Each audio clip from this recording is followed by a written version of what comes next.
Left সাইডে join করো, তাহলে ঠিক হয়ে যাবে, দিলে শুনতে পাবে। লেফট জয়েন করো, বেশ, রেকর্ডিং অন হয়ে গেছে। এবার একটু মন দিয়ে শোনো আমার কথা। কবিরুল, এবার একটু বলে নাও তুমি কি শুরু করেছো। মাইক্রোফোন সাইডটাতে ক্লিক করো, দিলে অন হয়ে যাবে, দেন বল।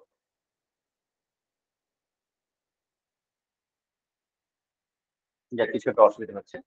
আবার তো শোনো, যে কথাটা আমি সবাইকে বলি, যে আমরা আজকের ক্লাসে মেনলি কি কি জানবো, যে টোটালি এই 11 ক্লাস 11 12 আমরা পড়াশোনা করবো কিভাবে, কিভাবে পড়লে আমাদের মাথায় যতই মানে, কিছু জন আছো খুব ট্যালেন্টেড, কিছু জন আছো অর্ডিনারি স্টুডেন্ট, কিছু জন হয়তো খুবই খারাপ, এমন টাইপের স্টুডেন্ট থাকে সব জায়গায়। এবার যেই থাকো না কেন, একটা কথা শুধু মাথায় রাখবে, যে এক্সাম, যে কোনো এক্সাম, ক্লাস 11 দিতে যাও, 12 দিতে যাও, বা মাধ্যমিকের এক্সাম দিতে যাও, সবকিছু ডিপেন্ড করে ওর আগে 2-3 মাসের উপর শুধু নয়, সারা বছরটা তুমি কিভাবে তার উপর পরিশ্রম করেছো। লাস্ট 2-3 মাস পরে অনেকে হয়তো ভালো রেজাল্ট করে, কিন্তু তার সাবজেক্টের প্রতি অনেক দুর্বলতা থেকে যায়, সাবজেক্টের অনেক জায়গা বোঝার প্রবলেম থেকে যায়। আমাদেরকে কিন্তু প্রথম থেকেই ভালো করে প্রত্যেকটা পাঠ সুন্দর করে পড়তে হবে। ইকোনমিতে অনেকে শুরু করেছে, কেন শুরু করেছে? কারণ বেশিরভাগ জায়গাতে যেটা হয়, স্যাররা ইকোনমিতে দিয়ে শুরু করে। তার পিছনে কারণ কি? যে যেহেতু স্টুডেন্টরা একটা 9-10-এ কিছুটা করে এসছে, ইকোনমিতিটা তারা সেরকম ভাবে প্র্যাকটিসের সাথে যুক্ত, বোঝার ব্যাপার দিয়ে কেউ শুরু করে না বেশিরভাগ জায়গায়। এবার সেখানে কি হয়, আবার অনেক জায়গাতে আছে স্যার ম্যামরা কি করে, যে দেখা যায় যেগুলো যেগুলো একটু বোঝার জিনিস, স্টুডেন্টদের বুঝতে গেলে একটু অসুবিধা হবে, সেগুলোকে অ্যাভয়েড করার চেষ্টা করে। হয়তো তারা অল্টারনেটিভ কোশ্চেন যেগুলো আছে সেগুলোকে করানোর চেষ্টা করে। আচ্ছা, আমি আজকে ভিডিও অন করিনি, কিন্তু আমার মেইন ক্লাস শুরু হবে নেক্সট রুটিন থেকে। বুধবার থেকে তোমাদের রুটিন দেওয়া আছে যেটা, সেই রুটিন অনুসারে নেক্সট ক্লাস শুরু যখন হবে, তখন আমি ভিডিও অন করব। এবার ভিডিও অন করে আমি ক্লাস নিয়ে, যদি তোমাদের কোনো সমস্যা না থাকে, যে হ্যাঁ স্যার ভিডিও অন করলে বেশি ভালো হচ্ছে, তাহলে ভিডিও অন করেই করাবো। আর যদি তোমরা দেখো যে বেশি নেট চলে যাচ্ছে, বা ভিডিও অন না করলেও কোনো প্রবলেম হচ্ছে না, তাহলে তখন বন্ধ করে দেবো। আপাতত আমি আজকের ক্লাসটা ভিডিও অন করিনি, সিম্পল ভাবে আমি ক্লাসটা নিচ্ছি, কিছু কথা জাস্ট তোমাদের সাথে শেয়ার করার জন্য। আচ্ছা, সবার তাহলে কি দেখলাম, যে আমরা আজকের এই ক্লাস 11 শুরু করার, যে মানে যখন আমি যাচ্ছি শুরু করতে, সেখানে সবার প্রথমে আমাদের কাছে কি কি জিনিস জানা উচিত। কারণ কি, মাধ্যমিক পরীক্ষা আর 11-12 পরীক্ষা, যখন 12 দিতে যাবে, দুটো রাত দিনের তফাৎ। আবার যখন তুমি গ্র্যাজুয়েশনে যাবে, সেটা আবার একটা বিশাল, মানে তোমাকে ভাবো একটা পুকুর থেকে তুলে তোমাকে নদীতে ফেলে দেওয়া হচ্ছে, এরকম একটা জায়গা। কিন্তু তুমি বই দেখে, বইগুলো যারা পুরোনো বইও জোগাড় করেছো, সেই বই দেখেও তুমি বুঝতে পেরেছো যে একটা একটা বই কি লেভেলের বড়। অতএব সেই বই আবার তোমাকে পুরো পড়তে হবে, তার মানে তুমি নিশ্চয়ই বুঝতে পারছো যে জায়গাটা কত কঠিন। কিন্তু তার মানে কি কেউ পড়ছে না? এমনটা নয়, প্রচুর স্টুডেন্ট পড়াশোনা করছে, অনেক স্কোর করছে। তুমিও যখন 11-12 কমপ্লিট করে গ্র্যাজুয়েশন পড়তে যাবে, তুমিও তখন বলবে যে ওই 11-12 কোনো ব্যাপার নয়, গ্র্যাজুয়েশনটা কঠিন। যখন তুমি মাধ্যমিক দিলে, প্রথম প্রথম তোমার মনে হচ্ছিল মাধ্যমিকটা কঠিন লাগছে, কিন্তু যখন এই মাধ্যমিক পরীক্ষার শেষের দিকে চলে এলে, বা পরীক্ষা দিয়ে এই যে এখন বেরিয়ে গেছো, এখন তুমি তোমার ভাইরা কি বলে, মাধ্যমিক কোনো ব্যাপার না, আমি এত নাম্বার পেয়েছি, এই পেয়েছি, এরকম ব্যাপারটা কিন্তু হয়। সবকিছু প্র্যাকটিস করলে আমরা কিন্তু অনেক কঠিন কঠিন জিনিসও আমাদের কাছে একটা টাইমে ভীষণ সোজা হয়ে যায়।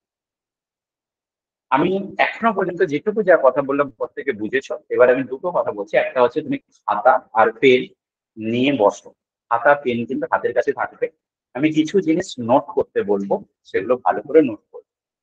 খাতা পেন প্রত্যেকের কাছে আছে, একটু কনফার্ম করবে। প্রত্যেকের কাছে খাতা পেন নিয়ে বসেছো? হ্যাঁ স্যার। বাকিরা বাকিরা তাড়াতাড়ি খাতা পেন নিয়ে প্রত্যেকে বসেছো? যদি না থাকে, হ্যাঁ স্যার, আছে, খাতা পেন নিয়ে বসেছি। ইমিডিয়েটলি খাতা পেন কাছে কাছে নিয়ে, ওকে, বলে মিউট করবে। বেশ, এবার শোনো, অনলাইন প্ল্যাটফর্ম আর অফলাইনের মধ্যে কি কি পার্থক্য আছে।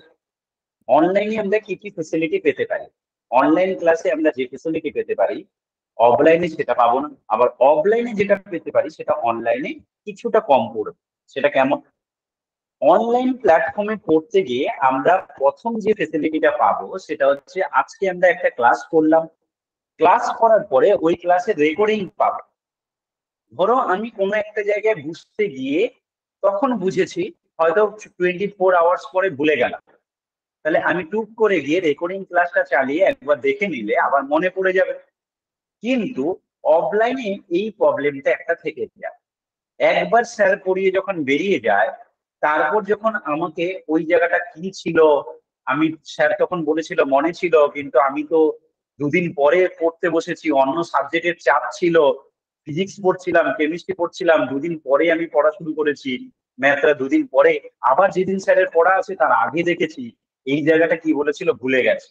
সঙ্গে সঙ্গে কিন্তু রেকর্ডিং এ গিয়ে আমরা একটু চালিয়ে ওই জায়গাটা ক্লিয়ার করে নিতে পারি। এটা হচ্ছে প্রথম ফেসিলিটি অনলাইন প্ল্যাটফর্ম। দ্বিতীয় ফেসিলিটি কি, আমরা বাড়িতে বসে সময় বাঁচাতে পারবো অনেকটা। আমি কোথাও একটা পড়তে গেলাম, সেখানে আমার যতটা টাইম চলে যায়, আমি যদি অনলাইনে করি আমার বাড়িতে সেই 1.5-2 ঘন্টার মধ্যে আমার কিন্তু ক্লাসটা হয়ে যায়। তাহলে এটা হচ্ছে দ্বিতীয় ফেসিলিটি। তৃতীয় যে ফেসিলিটিটা থাকছে সেটা কি না, আমরা এখানে আমাদের যদি কোনো প্রবলেম থাকে আমরা কিন্তু মাইক্রোফোন অন করে খুব সহজে বলতে পারি। কেন? কারণ স্টুডেন্টদের মধ্যে একটা জিনিস কাজ করে, অফলাইনে ব্যাচে দেখা গেছে, ধরো 50টা স্টুডেন্ট বসে আছে অফলাইন ক্লাসে, তো দেখা যাচ্ছে একটা স্টুডেন্ট বুঝতে পারছে না, কিন্তু সে লজ্জায় বলছে না। কি বলছে না, যে স্যার কি ভাববে, স্টুডেন্টরা কি ভাববে, মনে হয় বাকিরা সবাই বুঝে গেছে, আমি মনে হয় গাধা, আমি মনে হয় বুঝতে পারি। তো এই কারণে স্টুডেন্ট কিন্তু মন খুলে কথা বলতে পারে না।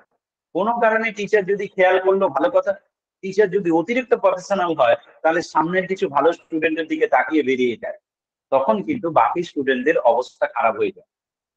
অথচ ওই স্টুডেন্টটাকে যদি একটু নজর দেওয়া হতো, একটু কেয়ার করা হতো, সে পরিশ্রমী, দেখা যাচ্ছে অনেক স্টুডেন্ট পরিশ্রম করে, কিন্তু তাকে যদি একটু যত্ন নেওয়া যেত, তাহলে কিন্তু ওর বইয়ের প্রতিটা অঙ্ক সুন্দর করে সে বুঝতে পারত।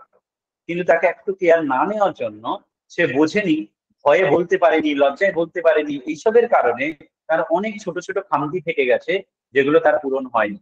আর সেটা একটা কঠিন হয়ে দাঁড়ায় পরীক্ষার সময়।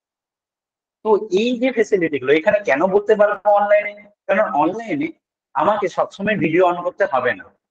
আমাকে কিছু সময় কখনো স্যারের দরকার পড়লে ভিডিও অন করতে বললো, বা কখনো হয়তো সবার সাথে কথা বলার জন্য একবার আমরা ভিডিও অন করে বললাম, কিন্তু না হলে নর্মালি আমাদের ভিডিও অন করতে হবে না সবসময়। তার মানে কি, আমি মন খুলে আমার প্রবলেম বলতে পারি, তাতে যদি কেউ হেসেও ফেলে, ধর আমি ভিডিও অন করে কথা বললাম, বলার পরে যে স্যার আমি এই জায়গাতে প্রবলেম আছে, ভিডিও অন করো, মাইক্রোফোন অন করো, দুটো একসাথে অন করো, যাই করো, তুমি করে কথা বললে, কথা বলার পরে তুমি কিন্তু এটা ভাবছো না কি কেউ যদি হেসেও ফেলে তোমার কোশ্চেনটা শুনে, তোমার কিন্তু কানে আসছে না, কেন? তাদের মাইক্রোফোন সব বন্ধ আছে। এটাতে কি হয়, তুমি কিন্তু মন খুলে কোশ্চেন করতে পারবে। এই ফেসিলিটি গুলো অনলাইনে কিন্তু পাওয়া যায়। এছাড়া আরেকটা ফেসিলিটি যেটা পাওয়া যায় সেটা হচ্ছে অনলাইন প্ল্যাটফর্মে আমরা নানা রকম ডিজাইন করে, নানা রকম ছবির মাধ্যমে, নানা রকম ইন্টারেস্টিং জিনিস দেখিয়ে পড়াশোনা করতে পারি, যেটা অফলাইনে হোয়াইট বোর্ডে হয় না। অফলাইনে আমাদের একটা সুবিধা শুধু বেশি থাকে, সেটা কি, মানে একটা সুবিধা থাকে যেটা, সেটা কি, প্র্যাকটিসটা যদি কোনো স্যার ম্যাম করায় ক্লাসরুমে, তাহলে কি হয়, প্র্যাকটিসটা করার পর আমরা সেটা চেক করতে পারি, খাতাটা সঙ্গে সঙ্গে দেখে নিতে পারি কোথাও ভুল করলে কিনা। যেহেতু এই ফেসিলিটিটা অফলাইনে থাকে, তাই আমার ক্লাসে আমি এই ফেসিলিটিটা অনলাইনেও রেখেছি। মানে কি, তোমাকে একটু অনেস্ট হতে হবে। তোমাকে কি করতে হবে, রেগুলার আমি যে টপিকটা পড়াবো, সেই পড়ানোর পরে আমি সেই পড়াটা পরের দিন যখন ক্লাসে আমি পড়ানো শুরু করব, ধরো আমাদের সপ্তাহে 2 দিন ক্লাস, আজকে যে টপিকটা পড়ানো হবে, মানে তোমাদের রুটিনে সম্ভবত বুধবার আর শুক্রবার দিয়েছি, তো যে দুটো ডেটে ক্লাস আছে, বুধবার আমি যা পড়াবো, পরের সপ্তাহের বুধবার আমি সেই পড়াটা ধরবো। আবার শুক্রবার আমি যেটা পড়াবো, পরের সপ্তাহে আবার শুক্রবার দিন আমি সেই পড়াটা ধরবো। তুমি বলে স্যার আপনি পড়া কিভাবে ধরবেন? আমি পড়া ধরবো, প্রথম যেটা টেকনিক হবে, এক হচ্ছে আমি কিছু ডেফিনেশন, কিছু তোমার এমনি কোশ্চেন করতে পারি, সেটা মাইক্রোফোন অন করে বলতে হবে।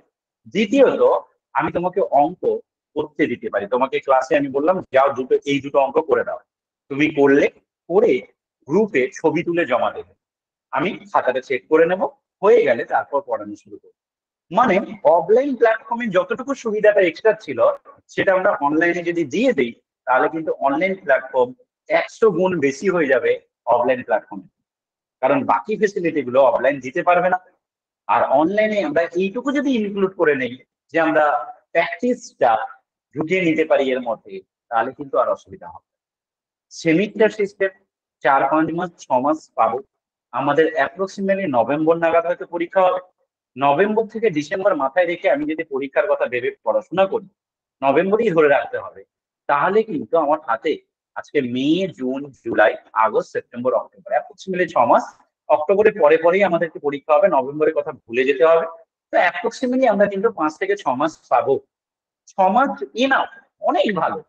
কিন্তু কার ক্ষেত্রে একটু খারাপ, আমরা যে এই প্রথম পড়াশোনা করতে যাচ্ছি ক্লাস 11-এ, সেই 11-এ প্রথমবার আমার ক্ষেত্রে একটু কঠিন বিষয় হবে। কেন, কি কারণ? কারণ এখানে আমি প্রথমে যখন দেখবো অনেক অনেক পড়তে হবে, অনেক রকমের জিনিস, বা হয়তো তুমি যে স্কুলে পড়াশোনা করছো সেখানকার অন্য স্টুডেন্টরা অনেকটা এগিয়ে গেছে, তখন তুমি তার সাথে কম্পিটিশন করতে গিয়ে একটু প্রবলেমে পড়তে পারো। তো সেই ক্ষেত্রে প্রথম প্রথম অনেকের মধ্যে ভয় চলে আসে। মানে শুধু যে স্টুডেন্টের মধ্যে ভয় আছে, মানে তুমি যদি, আমি আমার যদি কথা বলি না, আমি যখন প্রথম শুরু করেছিলাম ক্লাস 11, আমি আর আমার এক বন্ধু আর কি। তো আমরা প্রথমে এরকম ভাবে যখন দেখলাম, আমরা একটা গ্রাম থেকে শহরে গেছিলাম, ওই স্কুলের স্টুডেন্টরা দেখলাম যে অনেক এগিয়ে, আমরা টানতে পারছিলাম না প্রথম প্রথম। যখন প্রথম প্রথম টানতে পারছিলাম না না, তখন আমি আমি আর ওই বন্ধু বলছিলাম আমরা না সায়েন্স ছেড়ে দেবো, চল, এত পড়া পারবো না আমরা। ভয় পেয়ে গেছিলাম, কারণ এত পড়া অথচ বাকিরা অনেক এগিয়ে, ওরা পাচ্ছে আমরা পাচ্ছি না। ভয়ে আমরা পড়া ছেড়ে দেবো ভাবছিলাম, মানে আসছে চলে যাবো ভাবছিলাম। সেদিন শুধু কপাল ভালো আমাদের, স্যার বললো যে আর্টসে কোনো সিটে নেই, তোমাদেরকে সায়েন্স পড়তেই হবে। সেদিন যদি আমরা চেঞ্জ করে নিতাম না, তাহলে আজকে কষ্টের সীমানা থাকতো না, আজকে এরকম জায়গাতে আসতে পারতাম না।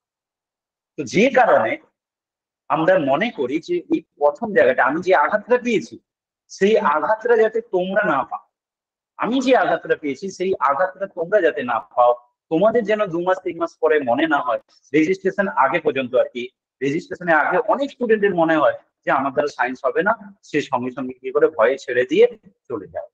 এই যে সমস্যাটা থেকে যায়, তো সেটা যাতে তোমাদের না হয়, এই কারণে আমার এই উদ্যোগ। প্রচুর স্টুডেন্ট আমি পড়াচ্ছি, এই মুহূর্তে 500-700 স্টুডেন্ট আমার কাছে পড়ে, গ্র্যাজুয়েশন কম্পিটিটিভ প্রচুর স্টুডেন্ট পড়ে। তোমরা সেটা ফেসবুক বা যদি গুগল পেজ দেখো, সেগুলোতে রেটিং রিভিউ গুলো দেখতে পাবে। তারপরেও সপ্তাহে 2 দিন আমি 6 মাস ফ্রি অফ কস্ট পড়ানোর একটা আমি টার্গেট করেছি। কি কারণে? শুধুমাত্র এই কারণে, সায়েন্সটাকে বাঁচানোর জন্য। কারণ গ্র্যাজুয়েশনে আমি ম্যাথ পড়াতে গিয়ে দেখতে পাচ্ছি অনার্স নেওয়া কমে যাচ্ছে স্টুডেন্ট। যখন স্টুডেন্টরা অনার্স কমে যাচ্ছে না, আমি মেইন হচ্ছে অনার্স পড়াই অনেক, 11 বছর ধরে অনার্স পড়াচ্ছি। তো সেখানে দেখছি স্টুডেন্টদের অনার্স নেওয়ার প্রবণতা কমে যাচ্ছে। কেন? কারণ স্টুডেন্ট অনেক ঘাটতি থেকে যাচ্ছে 11-12। আগে কি হতো, 11-এর রেজাল্ট কাজে লাগতো, তো 11 স্টুডেন্ট অনেকে পড়তো না ভালো করে। শুধুমাত্র যারা ইঞ্জিনিয়ারিং এ যাবে, মেডিকেলে যাবে, তো ইঞ্জিনিয়ারিং এ যারা যাবে ম্যাথটা তারা কি করতো, একটু ভালো করে পড়তো, 11টা পড়তো।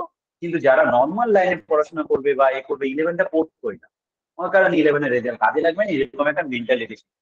এখন সেমিস্টার সিস্টেম, রেজাল্টও আমাদের ক্ষেত্রে যেমন ভীষণই ইম্পর্টেন্ট, তার সাথে সাথে প্রতিটা জায়গা নিখুঁত ভাবে যদি না শেখো না, এই সাবজেক্টের প্রেমে পড়তে পারবে না। আমাদের জীবনে অনেক রকম সময় আছে, যেমন প্রতিটা ছেলে মেয়ের জীবনে প্রতিটা ধাপে একটা একটা সময় আসবে। অনেক ছেলে মেয়ে ছোটবেলা থেকে নানা রকম, আজকে এই বন্ধুটাকে পছন্দ হয়েছে, 2 দিন পরে দেখা গেল সেই বন্ধুটার সাথে ঝগড়া হয়ে গেছে, অন্য একজনকে পছন্দ হয়েছে, এরকম যেমন হয় না, তেমনি সাবজেক্টও একই জিনিস। অনেক স্টুডেন্টের মাধ্যমিক পর্যন্ত যে যে সাবজেক্ট গুলো ভালো লেগেছে, দেখা গেছে 11-12-এ টিচার ভালো না পাওয়ার জন্য তাকে তার সাথে, মানে সে পড়তে চাইছে কোনো একটা সাবজেক্ট, কিন্তু তার টিচার তাকে সেই সাবজেক্টে এত কঠিন ভাবে প্রেজেন্ট করেছে, সে কি করেছে, ওই সাবজেক্টটা তার ধীরে ধীরে ভালো লাগার থেকে খারাপে পরিণত হয়ে গেছে। তো সে আর ওই সাবজেক্ট নিয়ে এগোতে চায় না। এটা আজকের কারণ হয়ে দাঁড়িয়েছে, অনার্স নিয়ে, ম্যাথ অনার্স নিয়ে পড়ার সংখ্যা কমে যাচ্ছে। তো তোমরা ম্যাথ অনার্স নাও বা মেডিকেলে যাও, কেউ ইঞ্জিনিয়ারিং এ যাও, যেখানেই যাও, প্রতিটা জায়গাতে অঙ্কের ভূমিকা বিশাল। এটা যত, যে কোনো সাবজেক্ট, শুধু অঙ্ক বলবো না, যে কোনো সাবজেক্ট তুমি যত নিখুঁত ভাবে পড়বে, বুঝে পড়বে, ভালো অটোমেটিক বাঁচতে পারবে ওকে। অটোমেটিক সাবজেক্টটা তোমার ভালো লাগা হয়ে যাবে, সাবজেক্টের প্রেমে অটোমেটিক পড়বে যদি তুমি সাবজেক্টটা বুঝে পড়াশোনা করো। শুধু প্র্যাকটিস করে গেলাম, প্র্যাকটিস করে করে অঙ্ক হয়ে যায়, মানে বিশেষ করে 11-12 পর্যন্ত, 11-12 পর্যন্ত প্র্যাকটিসের উপর শুধু হয়ে যায়। অনেক জায়গায় অনেক স্টুডেন্ট বোঝে না, প্র্যাকটিস করে নামিয়ে দেয়, কিন্তু তারপরে গিয়ে অসুবিধায় পড়ে। তাই বলবো, দেখবে অনেক জায়গা আছে, তোমরা যেহেতু আমি এখানে ফ্রি অফ কস্ট পড়াচ্ছি, তাই স্টুডেন্টদেরকে আমি বলি যে তোমরা একটা কাজ, তোমাদেরকেও আমি এটা বলবো অবশ্যই, যে তোমরা কাজ করতে পারো, যে তোমাদের যদি মনে হয় যে এই স্যারের উপর আমি পুরো ভরসা করতে পারছি না, আমি আমার হাতের কাছে অফলাইনে টিউশন রাখতে পারো, আমার কোনো বাধা নেই তাতে। যে তুমি ওখানে অফলাইন কেন পড়ছো, আমার সাথে আমার কাছেই পড়ো শুধু, এরকম আমি একবারও বলবো। তুমি যদি টানতে পারো, তোমার যদি টানার ক্ষমতা থাকে দু জায়গায়, তুমি ডেফিনেটলি পড়ো, কিন্তু আমি এইটুকু তোমাকে কথা দেবো, আমি যখন তোমার দায়িত্ব নিয়েছি, সেটা ফ্রিতে হোক আর পেড কোর্স হোক, আমার কাছে কিন্তু স্টুডেন্ট হচ্ছে মূল্যবান, আমি এটা ভালোবেসে পড়াই। তাই আমি কিন্তু নিখুঁত ভাবে তোমাকে তোমার পরীক্ষায় ভালো স্কোর করার মতো করে পড়াবো। সেটা তুমি প্রথম সেমিস্টারের রেজাল্ট কথা বলবে, শুধু পড়াবো তাই নয়, তুমি যদি পড়তে নাও চাও, তোমাকে আমি বাধ্য করে প্র্যাকটিস করাবো, আর যে করবে না, আমার কথা শুনবে না, তাকে আমি কিন্তু রাখবো না। কারণ আমি এখানে ফ্রিতে পড়াচ্ছি, তার মানে আমি টেকেন ফর গ্রান্টেড নিয়ে নেব যে স্যার তো ফ্রিতে পড়াচ্ছে, আজকে ইচ্ছে হলো করবো না, কালকে আমি প্র্যাকটিস দেব না, আমি তো অন্য জায়গাতে আর এক জায়গায় টাকা দিয়ে পড়ি। ঠিক আছে, স্কুলে যেমন তুমি ভাবছো স্কুলে টাকা দিচ্ছ না, তাই স্কুলে যেমন ক্লাসটাকে তুমি ক্যাজুয়াল ভাবে নেবে, আমার কাছেও যদি সেরকম ভাবে নাও, সেই স্টুডেন্টকে কিন্তু আমি রাখবো না।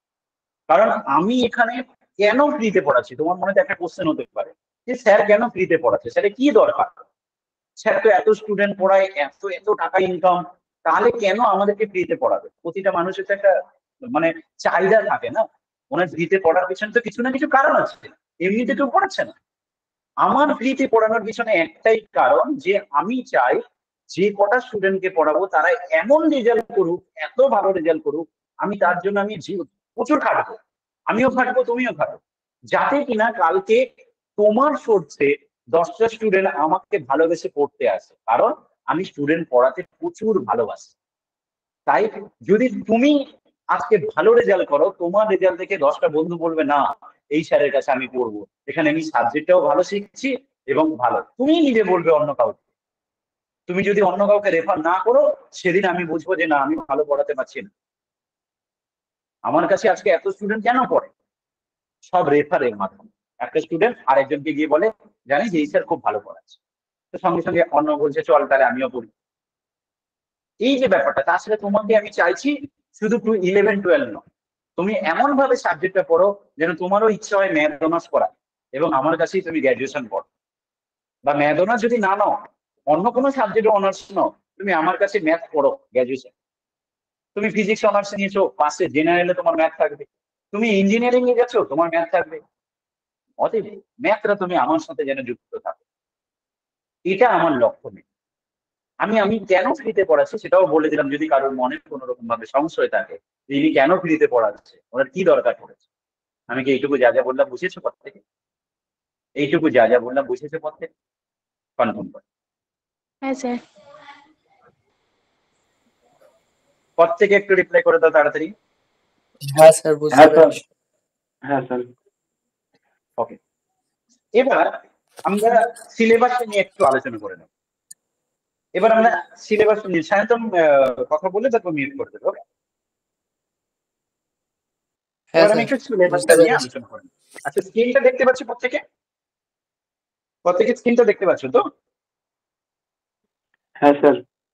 আচ্ছা শোনো, আমাদের যে সেমিস্টার সিস্টেমের পড়াতে কি করেছে, ক্লাস 11-এর দুটো পার্টে, আগে ম্যাথে যা সিলেবাস ছিল, মানে সিলেবাস চেঞ্জ হয়নি কিন্তু ম্যাথের, অন্য সাবজেক্টে চেঞ্জ হয়েছে, কিন্তু ম্যাথের সিলেবাস চেঞ্জ হয়নি। ম্যাথে টোটাল যা সিলেবাস ছিল, মোট 6খানা ইউনিট তোমাদের বইতে দেখতে পাবে, সেই 6খানা ইউনিটকে এখন কি করেছে, তিনটে তিনটে ইউনিটে ভাগ করে দিই। ক্লাস 11-এ টোটাল নাম্বার হচ্ছে সেমিস্টার 1-এ 40 নাম্বার রেখেছে, এবং সেমিস্টার 2-তে 40 রেখেছে। ফাইনাল ইন্টারনাল বা যেটা তোমার ভাইবা টাইপের থাকবে, সেখানে প্রেজেন্টেশন সব মিলে একটা জিনিস থাকছে 20 নাম্বার। সেটাও ভাগ করে দিয়েছে যে 20 নাম্বার কার উপর থাকবে, প্রজেক্ট নোটবুক 10, ভাইবা 5, তারপর হচ্ছে তোমাকে নানা রকম প্রজেক্টের অ্যাসেসমেন্ট করতে হবে সেগুলো 5, এইসব নিয়ে মোট 20 নাম্বারের একটা পাঠ করে রেখেছে। তো সেই 20 নাম্বার দিয়ে মোট পুরো ক্লাস 11-এ তোমাকে এই 100 নাম্বার ম্যাথে থাকছে, যার মধ্যে সেমিস্টার 1-এ থাকছে 40 নাম্বার রিটেন এক্সাম। সেমিস্টার 1-এ 40 নাম্বার থাকছে রিটেন এক্সাম। সেখানে কি কি সিলেবাস থাকছে? সিলেবাসে আমাদের থাকছে ইউনিট 1। খাতাতে অল্প একটু নোট করবে, আমি কেন নোট করতে বলছি পরে বলে দিচ্ছি, নোট করবে, আমি যা যা বলবো একটু মন দিয়ে শুনবে। ইউনিট 1 এখানে আমাদের রেখেছে সেট আর রিলেশন, সেটস এন্ড রিলেশনস বা ফাংশন রিলেশন ম্যাপিং বলতে পারি। তো আমি সেটস এন্ড ফাংশন যেটা সিলেবাসে যেমন লেখা আছে আমি সেরকমই দেখলাম, সেট এন্ড ফাংশনস। ইউনিট 1-এ রেখেছে সেট এন্ড ফাংশনস। এর মধ্যে কি কি পড়ে? এর মধ্যে 1 নম্বরে থাকে সেট বলে একটা টপিক থাকে, একটা চ্যাপ্টার থাকবে। 2 নম্বরে থাকে রিলেশন এন্ড ম্যাপিং। আচ্ছা সবাই ওয়েস্ট বেঙ্গল বোর্ড তো? একটু রিপ্লাই করো তো। হ্যাঁ স্যার, ওয়েস্ট বেঙ্গল বোর্ড। ওকে, হ্যাঁ স্যার, ওয়েস্ট বেঙ্গল বোর্ড। আচ্ছা আর একটা কথা জেনে নিই, তোমাদের মধ্যে তোমাদের ইচ্ছে কি আছে, মানে 11-12 পরে ইচ্ছে কি আছে আমি সেইভাবে পড়াবো। মিনস আমি বোঝাতে চাইছি, অনেকের যেমন ইচ্ছে থাকে আমি গ্র্যাজুয়েশন করতে যাব, অনেকের ইচ্ছে থাকে আমি ইঞ্জিনিয়ারিং লাইনে যাব, অনেকের যেমন জয়েন্ট এন্ট্রান্স দেওয়াটা অনেকের লক্ষ্য থাকে। তো তোমার তেমনি কি লক্ষ্য আছে তুমি যদি আমাকে একটু আগে থেকে জানিয়ে রাখো, তাহলে আমি কিন্তু আমার পড়ানোটা সেইভাবে এগিয়ে নিয়ে যাবো। ঠিক আছে, একটু পর থেকে জানো কার কি ইচ্ছে আছে। স্যার আমার ইঞ্জিনিয়ারিং ইঞ্জিনিয়ারিং করার করানোর ইচ্ছা ইচ্ছা আছে। আছে, ইঞ্জিনিয়ারিং সায়ন্তন। নেক্সট, হুম। সায়ন্তন মিউট করো। অলোক কি ইচ্ছা আছে? স্যার জয়েন্ট সৌম্যদীপ জয়েন্টে এক্সাম দাও। জয়েন্ট। জয়েন্টে এক্সাম। ওকে, নেক্সট। আমার ডিফেন্স লাইনে যাওয়ার ইচ্ছা আছে। আচ্ছা বেশ, তারপর বিথিকা কি ইচ্ছে আছে? ইচ্ছে থাকে মানুষের, তারপর বাকি পরেরটা পরে ব্যাপার, কিন্তু তোমার ইচ্ছে কি আছে সেটা একটু জানিয়ে রাখো। দেখো এই কথা আজকে ডিফেন্স লাইনে যা যাওয়ার গল্প ইচ্ছা করার গল্প, হ্যাঁ কি লাইনে বলো আরেকবার? ডিফেন্স লাইনে। ডিফেন্স লাইনে। ওকে, নেক্সট। আর কেউ? বাকিরা বাকিরা সমুদ্র হয়ে গেছে। কবিরুল, কবিরুলের কি ইচ্ছে আছে? অলোকের কি ইচ্ছে আছে? ইচ্ছার চিন্তা কি আছে? কি আছে? Engineering engineering. ওকে ইঞ্জিনিয়ারিং করবো। ওকে ওকে, অলোক অলোক রিপ্লাই করো একটু, মাইক্রোফোনটা অন করে রিপ্লাই করো। রিপ্লাই না করলে কিন্তু ক্লাসে রাখা সম্ভব হবে না, কথা বলতে হবে। শুনতে পাচ্ছ না? লেফট করে জয়েন করো একবার। সাউন্ড অসুবিধা হলে লেফট করে জয়েন করো যদি প্রবলেম হয়। আচ্ছা বেশ, আমি যাচ্ছি যে কথাতে, তাহলে সেই রকম ভাবে আমি প্রথম থেকে সেইভাবে তাহলে পড়াবো যাতে তোমার দুটো জায়গায় কভার হয় আর কি ভালো করে। দেখো তাহলে প্রথম আমাদের থাকছে সেট এন্ড ফাংশনস, যেখানে 1 নম্বর টপিক থাকছে সেট, তারপর থাকছে রিলেশন এন্ড ফাংশন বা রিলেশন ম্যাপিং, আর 3 নম্বর যে চ্যাপ্টারটা থাকছে সেটা হচ্ছে ত্রিকোণমিতি, যেটাকে ট্রাইগোনোমেট্রিক ফাংশন বলা হয় ইংলিশে। ট্রাইগোনোমেট্রিক, TRIGONOMETRIC,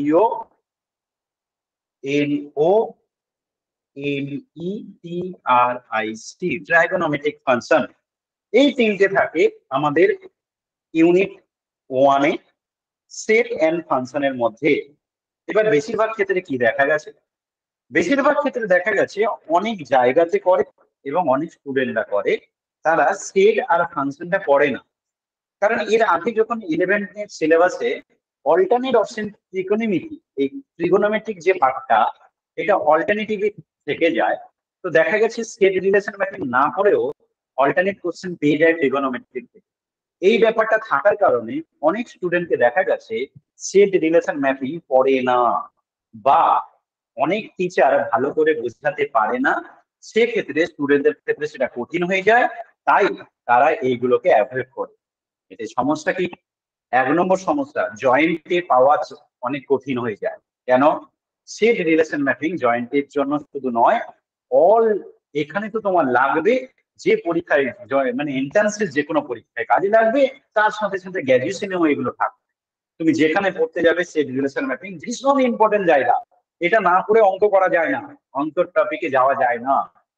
11-12 তো কোন রকম মানে সব জায়গায় হয়তো ফাংশন ফাংশন কথাটা ব্যবহার করবো, কিন্তু ফাংশনই যদি আমি না জানি সেটা ভীষণ খারাপ ব্যাপার। তাই সেট রিলেশন ম্যাপিং অ্যাভয়েড করা যাবে না। আমরা সেট দিয়েই শুরু করব, আমরা সেট থেকেই আমাদের ক্লাস শুরু করব। আমরা নেক্সট ক্লাস, যেদিন আমাদের নেক্সট ক্লাস থাকবে, আমাদের সেট টপিক দিয়েই আমাদের পড়াশোনা শুরু হবে। তো কারণ ট্রিগোনোমেট্রিক সোজা জিনিস, প্র্যাকটিস শুধু লাগে, ওটা করতে এমন কিছু কঠিন ব্যাপার নয়। হয়তো বেশিরভাগ জায়গায় ট্রিগোনোমেট্রিক শুরু করবে, অনেক স্কুলগুলোতেও তাই করবে, তাই আমি ট্রিগোনোমেট্রি দিয়ে আর শুরু করছি না, আমি সেট দিয়ে শুরু করবো। সেট রিলেশন ম্যাপিং মানে কঠিন জিনিস দিয়ে, যেটা সবার কাছে কঠিন মনে হবে সেরকম জিনিস দিয়ে শুরু করব। তবে গিয়ে তুমি বুঝতে পারবে যে তোমার পড়াশোনাটা কিভাবে করলে যে কোনো চ্যাপ্টারই কঠিন মনে হবে না, কিভাবে টপিক গুলো ভালো করে পড়লে কোনো চ্যাপ্টারই কঠিন হবে না, সেটা তুমি পড়লে বুঝতে পারবে। এই জন্য আমি প্রথমে সেট দিয়েই শুরু করবো। তাহলে এখানে গেল সেট এন্ড ফাংশন। নেক্সট আমাদের থাকছে ইউনিট 2। ইউনিট 2 তে থাকছে অ্যালজেব্রা। খাতায় নোট করে নাও, ইউনিট 2। ইউনিট 2 তে কি থাকছে? ইউনিট 2 তে থাকছে অ্যালজেব্রা, বীজগণিত। অ্যালজেব্রাতে কি থাকছে? এখানে আমাদের 1 নম্বর থাকছে কমপ্লেক্স নাম্বার,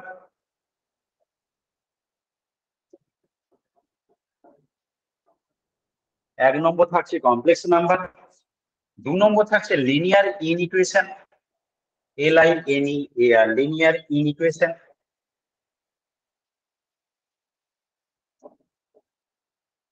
3 নম্বরে থাকছে পারমুটেশন এন্ড কম্বিনেশন।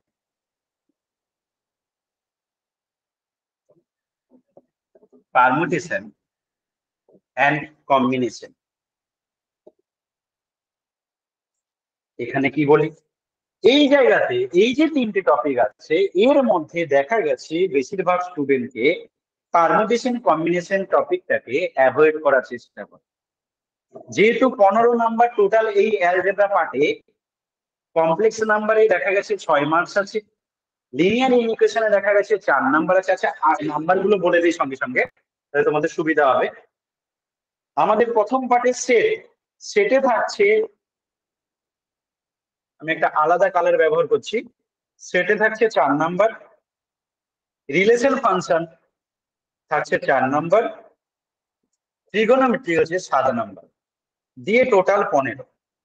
এর আগে অল্টারনেট পেত স্টুডেন্টরা, তাই সিচুয়েশন ম্যাপিং না করে অনেকে ট্রিগোনোমেট্রি করতো, দিয়ে এই 15 নাম্বার তুলে নিত। এখন কিন্তু এইভাবে বলে দিয়েছে, হয়তো কোশ্চেনটা, এটা যেহেতু প্রথম বছর, আমার যতটা মনে হচ্ছে, আমি যতটা বুঝি আর কি, যে সেটের যে কোশ্চেন হবে না, সেটের সাথে সেটেরই অল্টারনেট থাকবে, যাতে স্টুডেন্ট প্রতিটা চ্যাপ্টার পড়ে। মানে দেখা গেল এ সেটের কিছু কোশ্চেন একটা দাগে দিল, তার অল্টারনেট হিসেবে সেটের দাগিয়ে দিল, দেওয়া উচিত। এরকম করলে কি হবে, প্রতিটা টপিক স্টুডেন্ট পড়বে। এবার যদি মনে করে যে না, স্টুডেন্টের বেশি নাম্বার পাওয়াতে হবে, ও ভালো শিখুক, সেটা চাই না, এমন যদি মেন্টালিটি থাকে, তখন হয়তো দেখা গেল তোমার 15 নম্বরের কোশ্চেন, সেখানে হয়তো 30 নাম্বার টোটাল থাকবে, কারণ অল্টারনেট তো থাকবেই। সেখানে দেখা গেল হয়তো তুমি ট্রিগোনোমেট্রি করলে 10-12 পেয়ে যাবে। আমরা কিন্তু জিনিসটা পড়বো, সব চ্যাপ্টার গুলো ভালো করে পড়বো। অল্টারনেট কিন্তু প্রায় ডবল থাকে, মানে এই যে 40 নাম্বারের কোশ্চেন, সেখানে দেখবে প্রায় 70 নাম্বারের কোশ্চেন থাকবে, 30 নাম্বার কম করে বেশি থাকবে, অনেক এক্সট্রা কোশ্চেন থাকে। আমি কি ইউনিট 1 এর নাম্বার প্যাটার্নটা বোঝাতে পেরেছি? একটু কনফার্ম করো। ইউনিট 1 এর নাম্বার প্যাটার্নটা বোঝাতে পেরেছি? একটু কনফার্ম করো। Yes sir. হ্যাঁ স্যার, বুঝতে পেরেছি।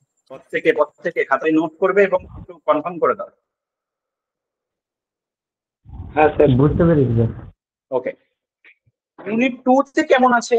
ইউনিট 2 তে এটাতে 15, ইউনিট 2 তেও আছে 15। এই 15 নাম্বার কেমন ভাগ করেছে? কমপ্লেক্স নাম্বার থেকে 6 দিয়েছে, লিনিয়ার ইকুয়েশন থেকে 4 দিয়েছে, আর লাস্ট পার্ট থেকে 5 দিয়েছে। এই হচ্ছে 15 নাম্বারে ভাগ করেছে। এবার আগেও অল্টারনেট অপশন থাকতো প্রচুর, অনেক স্টুডেন্ট পারমুটেশন কম্বিনেশন ভয়ে করে না। আবার দেখা গেছে অনেক জায়গাতে অনেক টিচাররাই করায় না। এই এই প্রবলেমটা কিন্তু এর আগে হয়েছে। এখন কিন্তু এরকম ভাবে পড়লে হবে না, প্রতিটা চ্যাপ্টার ভালো করে পড়তে হবে। সমস্যা হতেই পারে, কোনো একটা জায়গাতে আমি প্রথমে হয়তো বুঝতে পারলাম না, কিন্তু একটু পড়লেই সেটা ইজি হয়ে যাবে। একবার দুবার ভালো করে পড়লেই সেটা ইজি হয়ে যাবে। তাই কঠিন কোনো কিছু নয়, একটু পড়লেই ঠিক হয়ে যাবে। তাহলে অ্যালজেব্রা হচ্ছে 15 নম্বর, মোট 30 গেল। আর একটা পার্ট থাকছে ক্যালকুলাস। এই পার্টটা সোজা, এটা খুবই সোজা জিনিস, ক্যালকুলাস পার্ট। এর মধ্যে থাকে limit and derivative, 10 number, unit 3। Unit 3 এই পার্টটা থাকছে ক্যালকুলাস।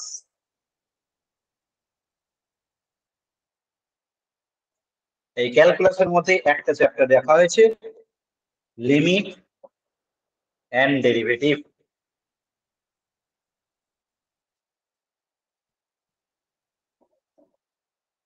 এটা থাকছে আমাদের 10 মার্কস, 10 নম্বর। এই থাকছে আমাদের সেমিস্টার 1-এ টোটাল 40 নাম্বার, 15, 15, 10। বুঝেছো এই পর্যন্ত? একটু কনফার্ম করো, কত থেকে বুঝেছো? কনফার্ম। হ্যাঁ স্যার বুঝেছি। Yes sir. হ্যাঁ স্যার। এবার আমরা খাতা কিভাবে বানাবো? আমাদের টোটাল 3টে ইউনিট আছে।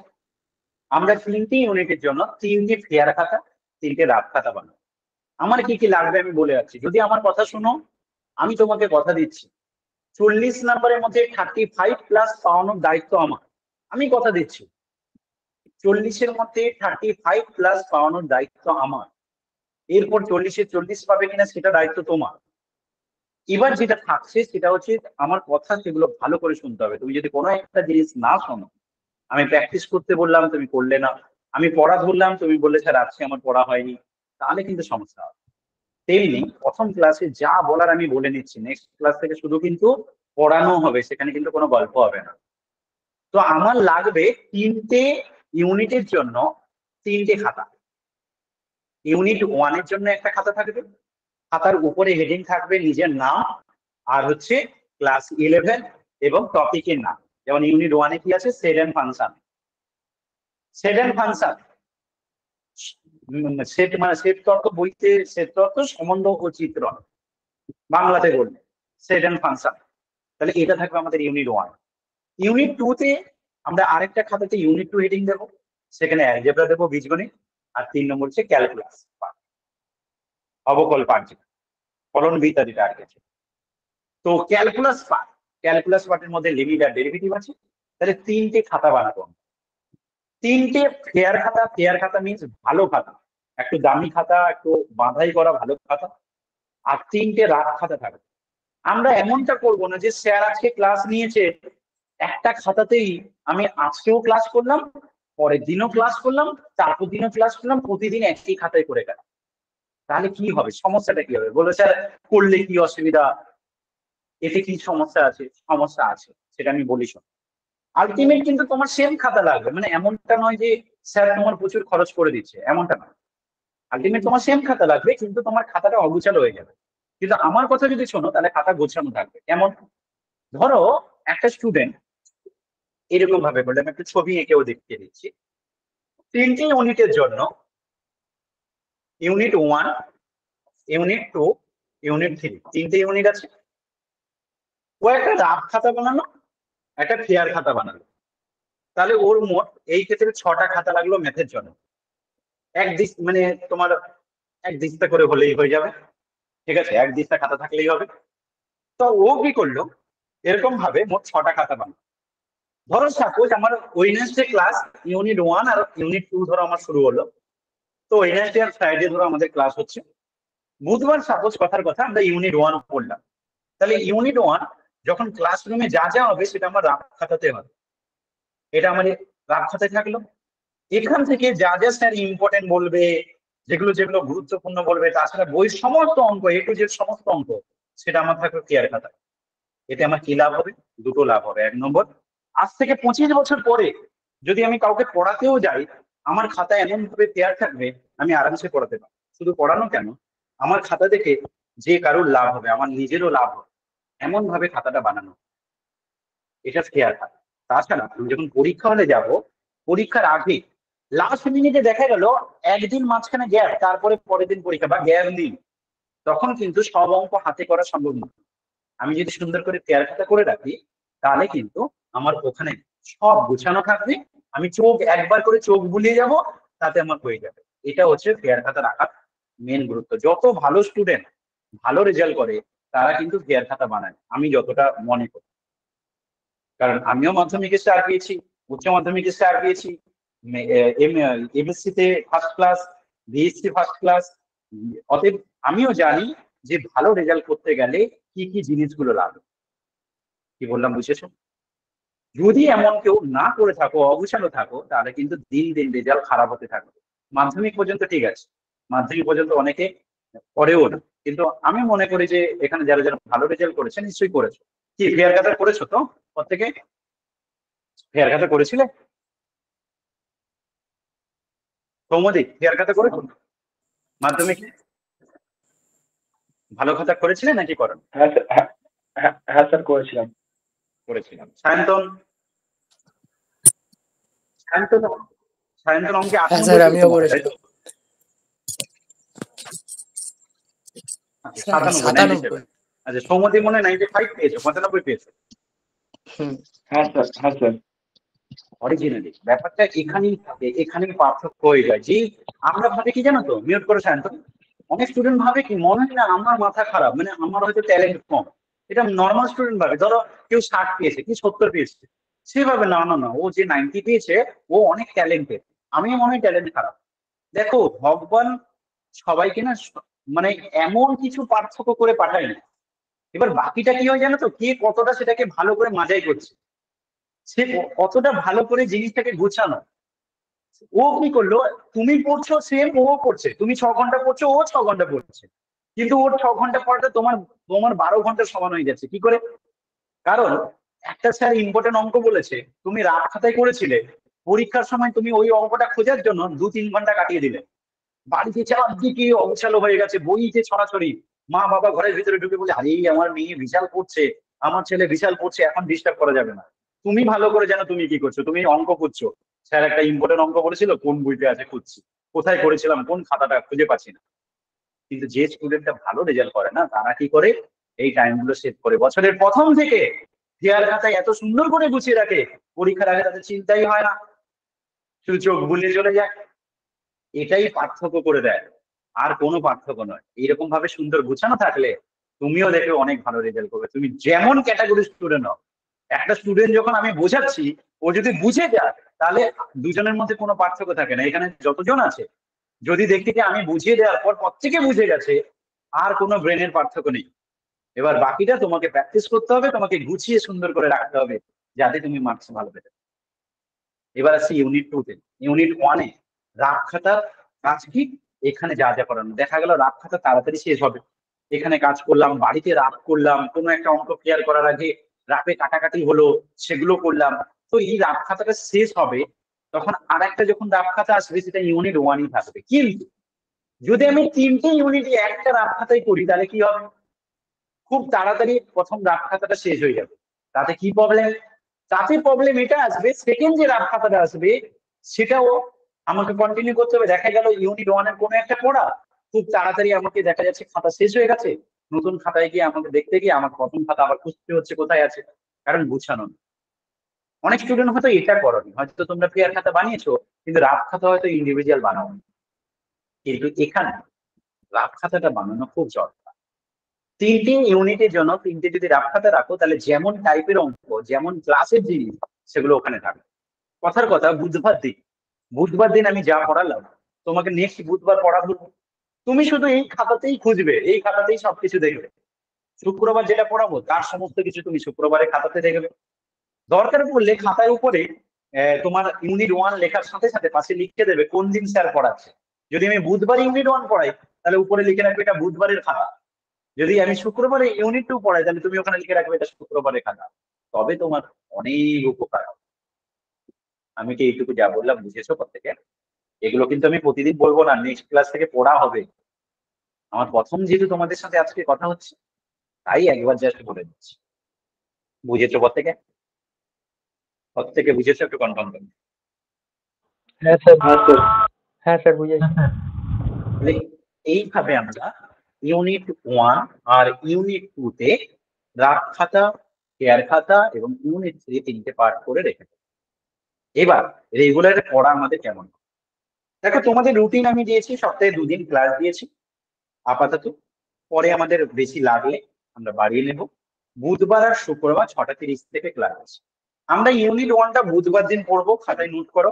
বুধবার দিন ইউনিট 1 পড়বো।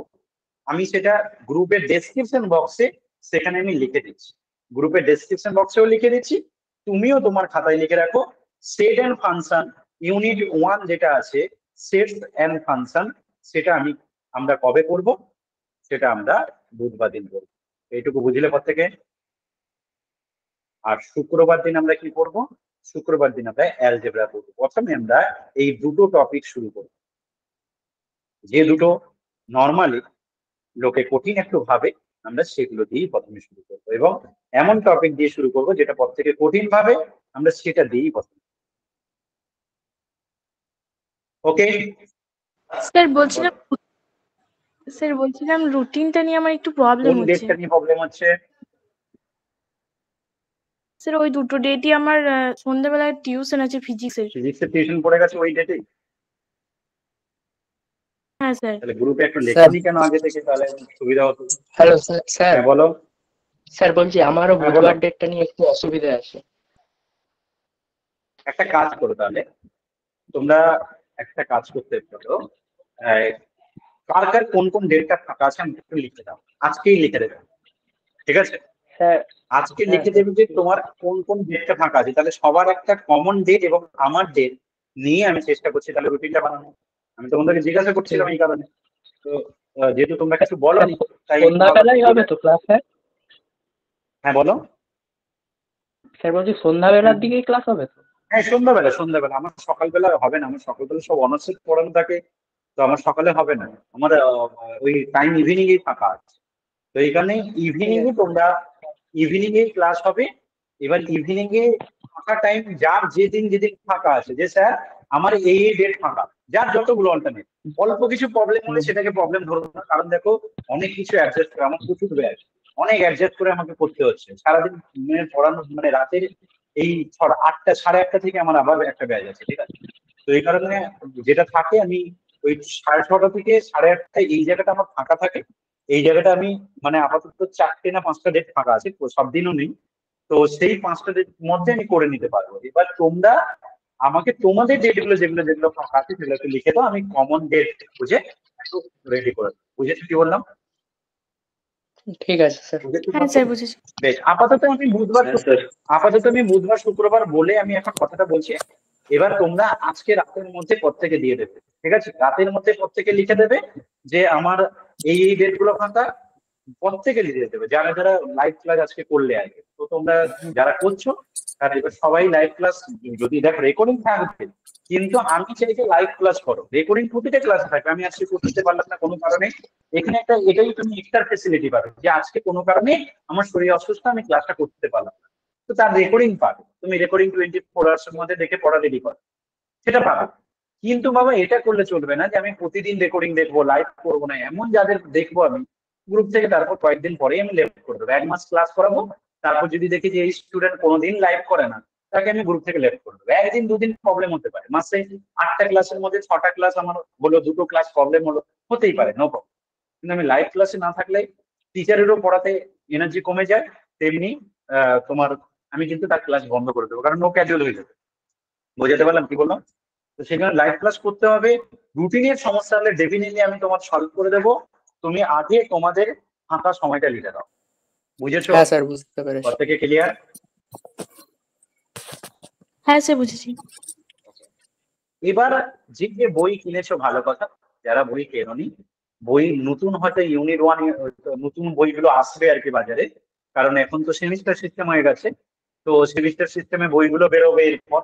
তো আগের বই আর পরের বইয়ের মধ্যে খুব একটা পার্থক্য থাকবে না, শুধু ভাগ হয়ে যাবে ইউনিট 1 এ কোন কোন টপিক গুলো চলে যাচ্ছে সেটা একটা আলাদা করে সেপারেট হয়ে যাবে, এই যা আর একটা জিনিস হয়তো হতে পারে, এই যে প্রিভিয়াস ইয়ারের কোশ্চেন পেপার গুলোকে হয়তো সেপারেট করবে, তাও নতুন বই এই বছর হয়তো এতটা করতে পারবে না।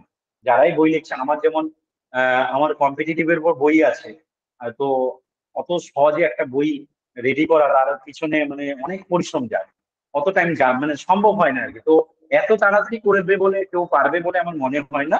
তাও তোমার অসুবিধা হবে না, পুরোনো বই থাকলে হবে, পুরোনো বই থাকলে হবে। এবার কার কি বই আছে আগে একটু সেটা বলে নাও, কার কাছে কি বই আছে? স্যার আমার কাছে এসেন্ডের ছায়া আছে। স্যার আমার কাছে ছায়া ছায়া আছে আছে। ছায়া। ঋতিকার কাছে এসএনডি আছে, আর কি আছে? না তুমি স্যার একজনের আমার কাছে জিনিস ছায়া আছে। ওই ছায়া প্রকাশনীর বইটা তো এসএনডি, দেখো এসএনডি লেখা আছে সৌরেন্দ্রনাথ দে। হ্যাঁ স্যার ছায়া প্রকাশনীর বইতে এসএনডি আমাদের এখানে চলে, ঠিক আছে? এবার শোনো, আমি একটা কথা বলে দিই, এসএনডি আমাদের এখানে চলে, এটা নো প্রবলেম। কিন্তু শুধু এসএনডি পড়লে কিন্তু তুমি ইঞ্জিনিয়ারিং এ যেতে পারবে না। যদি কারো ডিফেন্স লাইন বা ইঞ্জিনিয়ারিং লাইন এসব লাইনে যেতে হয়, গ্র্যাজুয়েশনে যেতে না চাও, তাহলে বাবা আমি তোমাকে একটা কথা বলবো, শুধু এসএনডি পড়লে হবে না। তাহলে স্যার তারা কি পড়বো? এসএনডি এর সাথে সাথে এনসিইআরটি পড়তে হবে, নাহলে তুমি ওগুলো করতে পারবে না। এবার জয়েন্ট এন্ট্রান্স শুধু যদি ওয়েস্ট বেঙ্গলে দাও, তাহলে তুমি পরীক্ষা হয়তো ওয়েস্ট বেঙ্গলের পরীক্ষাতে তুমি জয়েন্ট এন্ট্রান্স বাংলায় দিতে পারো, ঠিক আছে, নো প্রবলেম। কিন্তু তুমি যদি গভর্নমেন্ট মানে পুরো সেন্ট্রাল গভর্নমেন্টে দাও, সেখানে কিন্তু ইংলিশে, বিশেষ করে তুমি যদি বাংলায় পরীক্ষা দাও, নো প্রবলেম। কিন্তু যে জিনিসটা থাকে না, ইংলিশের কামগুলো জানা ভীষণ ইম্পর্টেন্ট। নাহলে তুমি এর পরের লেভেলে যখনই ইঞ্জিনিয়ারিং করতে যাও বা গ্রাজুয়েশন করতে যাও, সেখানে যখন ইংলিশ ভার্সনে পড়া হবে সেমিস্টার সিস্টেমে, না তুমি প্রথম সেমিস্টারে ভীষণ খারাপ রেজাল্ট করে যাবে। তাই এখন থেকে বাংলা পড়ার সাথে সাথে ওর যে পাশে ইংলিশ টার্মগুলো থাকবে সেগুলো ডেফিনেটলি জানবে। সব ইংলিশ লিখতে বলছি না, কিন্তু ইংলিশ টার্মগুলো ডেফিনেটলি জানবে, নাহলে কিন্তু প্রবলেম পড়ে যাবে। আমি কি বললাম বুঝেছো কথাটা? আমি কি বললাম কথাটা বুঝেছো? হ্যাঁ স্যার বুঝেছি। বছরের হ্যাঁ, প্রথম হ্যাঁ থেকে স্যার। ইংলিশ টার্মগুলো, বছরের প্রথম থেকে দেখো, আমি যা বলছি আমার 11 বছরের অভিজ্ঞতা প্লাস আমার নিজের পড়ার অভিজ্ঞতা, মানে আমি যখন পড়তাম তার অভিজ্ঞতা, আমার 11 বছর পড়ানোর অভিজ্ঞতা, এতগুলো বয়স নিয়ে আমি কিন্তু তোমার সাথে কথা বলছি। অথচ তুমি বুঝতে পারছো যে কথাগুলো কতটা মূল্যবান। এখানে কিন্তু ইংলিশ টার্মগুলো যদি তুমি এখন থেকে, যারা শুধু 11-12 পড়ায় তারা হয়তো তোমাকে বলবে ইংলিশ টার্ম এখন জানতে হবে না, কোনো একটা চ্যাপ্টার বাদ দিয়ে দিলে এটা না পড়লে চলবে, এখান থেকে নাম্বার এর অল্টারনেট পেয়ে যাবে, এই কথাগুলো পাবে ওদের কাছে। কিন্তু আমি যেহেতু 11-12 পড়াই, তার সাথে গ্র্যাজুয়েশন পড়াই, তাই হায়ার লেভেলে কি কি ঘটনা ঘটে সেটা আমার কাছে জানা আছে। এই কারণে তুমি হায়ার লেভেলে কি কি প্রবলেম ফেস করতে পারো, সেটা কিন্তু আমি এখন তোমাকে সেই প্রবলেম গুলো বলে রাখছি, নাহলে কিন্তু পরে প্রবলেম হবে। জানো, প্রতিটা রেজাল্ট কিন্তু আর একটা লেভেলে যাওয়ার জন্য। মাধ্যমিকের রেজাল্ট তোমাকে হয়তো মাধ্যমিক পরীক্ষার আগে প্রচুর জন এটা বলেছে, দেখ মাধ্যমিক পরীক্ষা বিশাল একটা ব্যাপার, এই রেজাল্ট কিন্তু তোর সারা জীবন কাজে লাগবে। এই রেজাল্টটা কোনো কাজেই লাগবে, এটা শুধুমাত্র 11-এ ভর্তির জন্য কাজে লাগবে।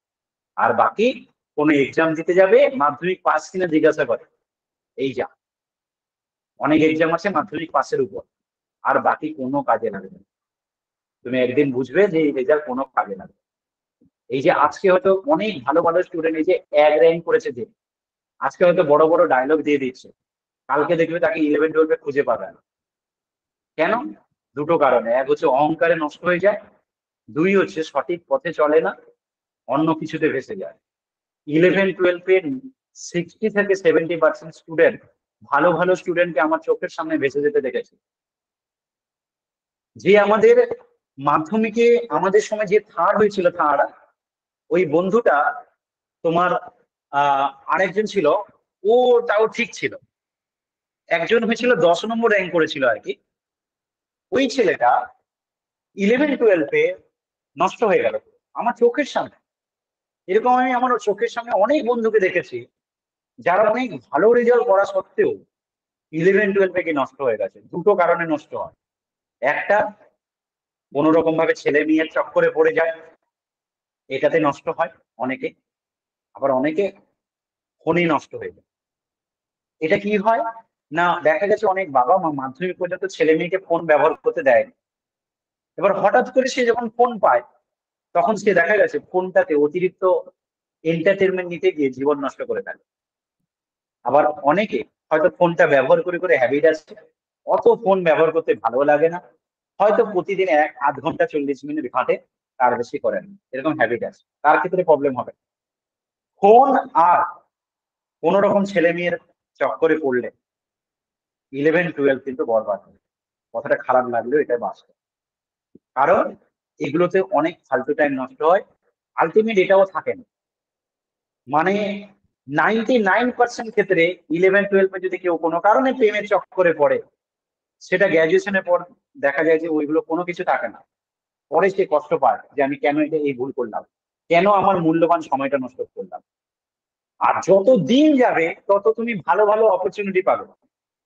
কথাটা আমি একদম অনেস্ট ভাবে তোমার সামনে এই কারণে প্রেজেন্ট করছি, আমার অভিজ্ঞতা থেকে বলছি। অনেক ভালো ভালো স্টুডেন্টকে চোখের সামনে ভেসে যেতে দেখেছি তো। কারণ দেখো, আমি যেখানে যেখানে পড়েছি নাম করা স্কুলে, মেদিনীপুরের কন্টাই হাই স্কুল, যদি মেদিনীপুরের কেউ থাকো, মেদিনীপুরে কেউ আছে এখানে? মেদিনীপুরে কেউ আছো? নেই মনে হয়।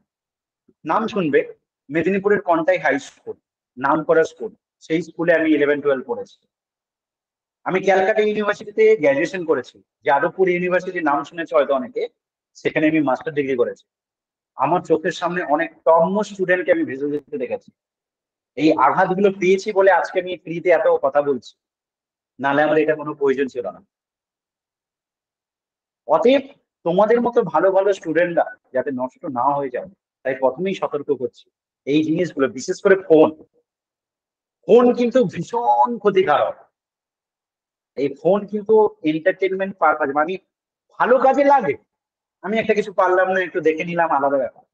আর একটা জিনিস বলে দিই, এই যে এসএনদের বইটা না, বড় করে উপরে দেখবে একটা স্ক্যানার দেওয়া আছে, আবার দেখবে দেওয়া আছে যে এর সমস্ত সলিউশন পাওয়ার জন্য ছায়া প্রকাশনীর অ্যাপ ডাউনলোড করো, আছে না? দেখেছো তো? কি গো বলো, দেখোনি? অনেকে হয়তো অ্যাপ ডাউনলোড করে লগ ইনও করে ফেলেছে, হ্যাঁ অনেকে হয়তো অ্যাপ ডাউনলোড করে লগ ইনও করে ফেলেছো।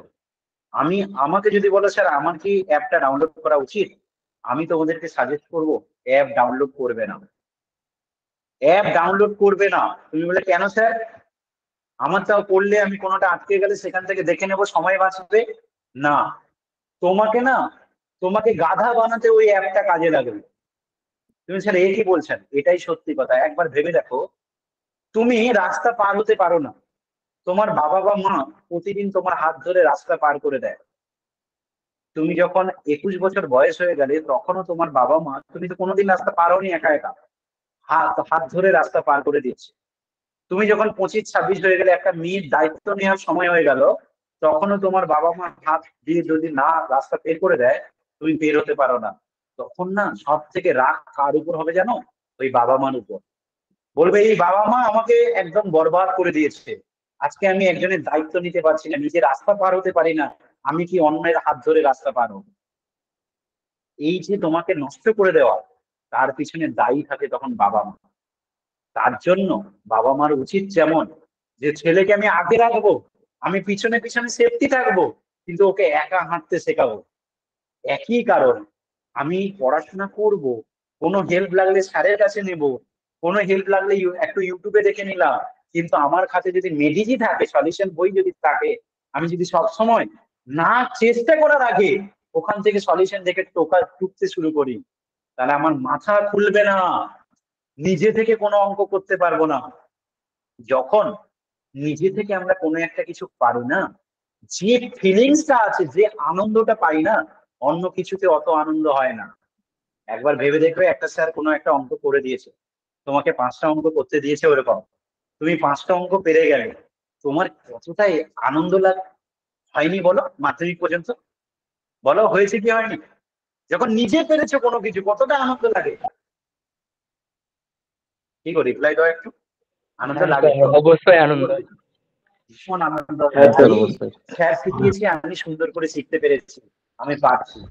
কিন্তু এইটা যদি তুমি কোনো সলিউশন বুক দেখে টুকে বসিয়ে দাও, হয়তো বুঝতে পারলে, কিন্তু ভালো লাগবে তোমার? তুমি ওখান থেকে কিচ্ছু পাবে না। তখন এই সাবজেক্টটাকে তুমি জীবনে ভালোবাসতে পারবে না। মনে হবে না যে ওই যেমন পাখিকে পাতা ছিঁড়ে ছিঁড়ে গুলে দেওয়ার মতো ব্যাপার হয়, তেমনি মনে হবে যে আমাকে অনেক কিছু মাথায় জোর করে চাপিয়ে দেওয়া হচ্ছে। এই পড়াটা তোমার কাছে বার্ডেন মনে হবে। একটা ছেলেকে যদি বলি, তুমি একজনের সাথে বিয়ে দিয়ে দিলাম একটা ছেলেকে, দিয়ে বললাম কাজ করো, তুমি এর সাথে বিয়ে করে সংসার করো। দেখা গেল ছেলেটার মোটেও মেয়েটাকে পছন্দ নয়, সংসার করতে পারবে? সারাক্ষণ অশান্তি লাগবে, পছন্দ না ওর কোনো মতে, কারণ ওই জিনিসটাকে ওকে ভালোবাসতেই পারছে না। তেমনি আমি যদি সাবজেক্টটাকে ভালো না বাসি না, সারাক্ষণ আমার বার্ডেন মনে হবে, বলবে দুধ আমার জীবনে একটা বোঝা চাপিয়ে দেওয়া হয়েছে, এটা আমি ছাড়লে বাঁচি। আমি কি বোঝাতে পারলাম আমার কথা? একটু কনফার্ম করুন। হ্যাঁ স্যার। হ্যাঁ স্যার এই কারণে যদি তুমি সাবজেক্টটাকে ভালোবাসতে পারো, তাহলে কিন্তু তুমি একদম হাঁটিয়ে পড়াশোনা করবে। তোমার না, তোমার বাবা মা এসে তোমাকে বলবে যে বাবু অনেক রাত হয়ে গেছে, এবার রেখে দে, খাবি আয়। তুমি কখন অঙ্ক করতে করতে ডুবে যাবে নিজে জানতে পারবে না। কিন্তু এইটা যদি তোমার সাবজেক্টের প্রতি ভালোবাসা না আসে, তুমি যদি বুঝতে না পারো, সব যদি টুকে টুকে খাতায় করতে শুরু করো, তাহলে কি হবে জানো? মনে হবে দূর কখন উঠবো বলতো, কখন 9টা বাজবে বলতো, কখন মা খেতে ডাকবে বলতো, মাথায় তখন সেইগুলো আসে। কারণ এটা থেকে ছেড়ে উঠলে বাঁচি, এমন জিনিসটা তখন চলে আসে। এই জন্য আমাদের জীবনে আমরা যে কাজ করবো, যেটা করতে যাও, তুমি আজকে যে লাইনে যেতে যাবে, যাও না তুমি, কোনো ব্যাপার না, সেখানে যেন তোমার তোমরা 3 ইডিয়টস দেখেছো? তোমরা 3 ইডিয়টস নিশ্চয়ই দেখেছো, অনেকে দেখা উচিত, না দেখলে দেখে নেবে। যে জিনিসটার প্রতি ভালোবাসা না থাকলে না, সেই কাজে কখনো সফল হওয়া যায় না। আর সেটা তৈরি করার জন্যই মাস্টার থাকে, মাস্টার ভূমিকা পালন করে। একটা স্টুডেন্ট একা একা পারে না, ও যদি সঠিক গুরু পেয়ে যায়, গুরুর সম্মান এই কারণে স্টুডেন্টরা সব থেকে বেশি দেয়, এই কারণে, কারণ সঠিক গুরু যদি পেয়ে যায় না কেউ, তাহলে কিন্তু ওই স্টুডেন্টের ভবিষ্যৎ উজ্জ্বল হয়ে যাবে, সঠিক পথ দেখাতে যদি কেউ পারে। এবার আমরা ছায়া প্রকাশনীর যে বই আছে সেটা তো পড়বো, তার সাথে সাথে এনসিইআরটির একটা অ্যাপ আছে, এনসিইআরটির অ্যাপ থেকে আমরা বইটা ডাউনলোড করে নেবো। এনসিইআরটির অ্যাপে এনসিইআরটির যে বুকটা আছে সেই বইটা ডাউনলোড করে নেবো।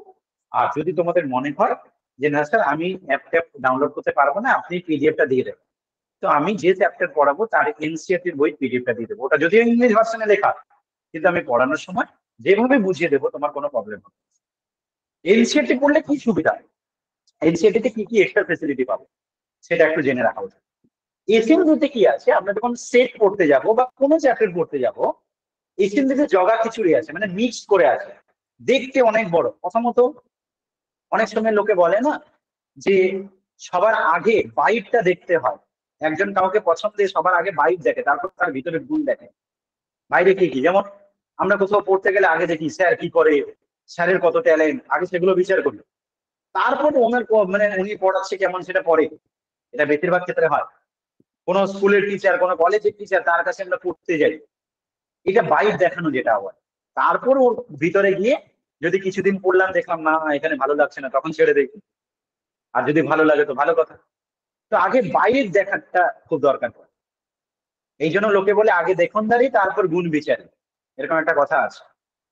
তো তেমনি আমাদেরকে কিন্তু যে কাজটা করতে হবে, এনসিইআরটির বইতে কি আছে, এনসিইআরটির বইতে বাইট থেকে দেখলে প্রথমে দেখবে বইটা খুব ছোট সাইজের, যদি কেউ বই কেনো দেখবে বইটা খুব ছোট সাইজের, তাতে কি হবে মনের মধ্যে একটা শান্তি আসবে, আরে এত মোটা বই তো পড়তে হচ্ছে না, এ তো এইটুকু বই, এটা অনেক ইজি। আর একটা জিনিস কি হবে, আর একটা জিনিস হচ্ছে বইটাতে গুছানো, সুন্দর করে গুছানো। গুছানো মানে কেমন জানো তো, ধরো কোনো একটা চ্যাপ্টারে 10 রকমের অঙ্ক আছে, 10 রকমের অঙ্কের মধ্যে একটা টাইপের অঙ্ক ইজি আছে, তো একটা চ্যাপ্টার বানিয়ে দিয়েছে সোজা অঙ্কগুলো, তারপর চ্যাপ্টার আর একটা কোনো ফর্মুলার উপর বেস করে, তারপর চ্যাপ্টার আর একটা কোনো ফর্মুলার উপর বেস করে, এরকম পুরো টোটাল টপিকটাকে এত সুন্দর করে সেপারেট করে অঙ্কগুলো দিয়েছে। তুমি না যখন অঙ্ক করতে যাবে, একটা দুটো শিখিয়ে দেওয়ার পর তুমি ওই চ্যাপ্টারে সব অঙ্ক পেরে যাবে, তোমার মধ্যে না আলাদা রকম একটা খুশি কাজ করবে, আনন্দ কাজ করবে, যেটা প্রথম প্রথম এসএনডিতে কাজ করে না। কেন, এসএনডিতে কি প্রবলেম হয়, এসএনডিতে জগা খিচুড়ি থাকে। তোমাকে হয়তো স্যার দুটো ফর্মুলা শিখিয়েছে, তুমি দেখলে প্রথম অঙ্কটা যে প্রবলেম আছে সেটা তোমাকে শেখায়নি, তখন তুমি তো বুঝতে পারছো না, তুমি করতে গিয়ে আটকে গেলে, তখন দূর প্রথম অঙ্কটাই পারলাম না, আমার দ্বারা হবে না, বন্ধ করে রেখেছি। এটা এসএনডির প্রবলেম। তো এসএনডি নো ডাউট করবো, অনেক অঙ্ক করা আছে, এসএনডি আমরা পুরোটাই করবো, কিন্তু সাথে সাথে আমরা এনসিআর তবে গিয়ে আমাদের কনফিডেন্স আসছে এবং আমরা অনেক ইজিলি পারবো। আমি কি বোঝাতে পারলাম এইটুকু যা বললাম? এইটুকু যা বললাম বুঝেছো প্রত্যেকে? হ্যাঁ স্যার, বুঝতে পেরেছি। হ্যাঁ স্যার। যেমন তোমরা ট্রিগোনোমেট্রি করেছো, ট্রিগোনোমেট্রি চ্যাপ্টারে যখন করতে যাচ্ছ সেখানে দেখবে এসএন থেরাপি ধরো অনেকগুলো চ্যাপ্টার ভাগ করে দিয়েছে, ঠিক? তো ট্রিগোনোমেট্রি তবুও এনসিআর মানে এসএন দিতে ভালো আছে, খারাপ না। মানে প্রতিটা চ্যাপ্টার ওই আলাদা আলাদা করে ফর্মুলা কিছু শিখিয়ে আলাদা আলাদা করা আছে, কিছুটা করা আছে, মানে অনেকটা ভালো না বলবো না।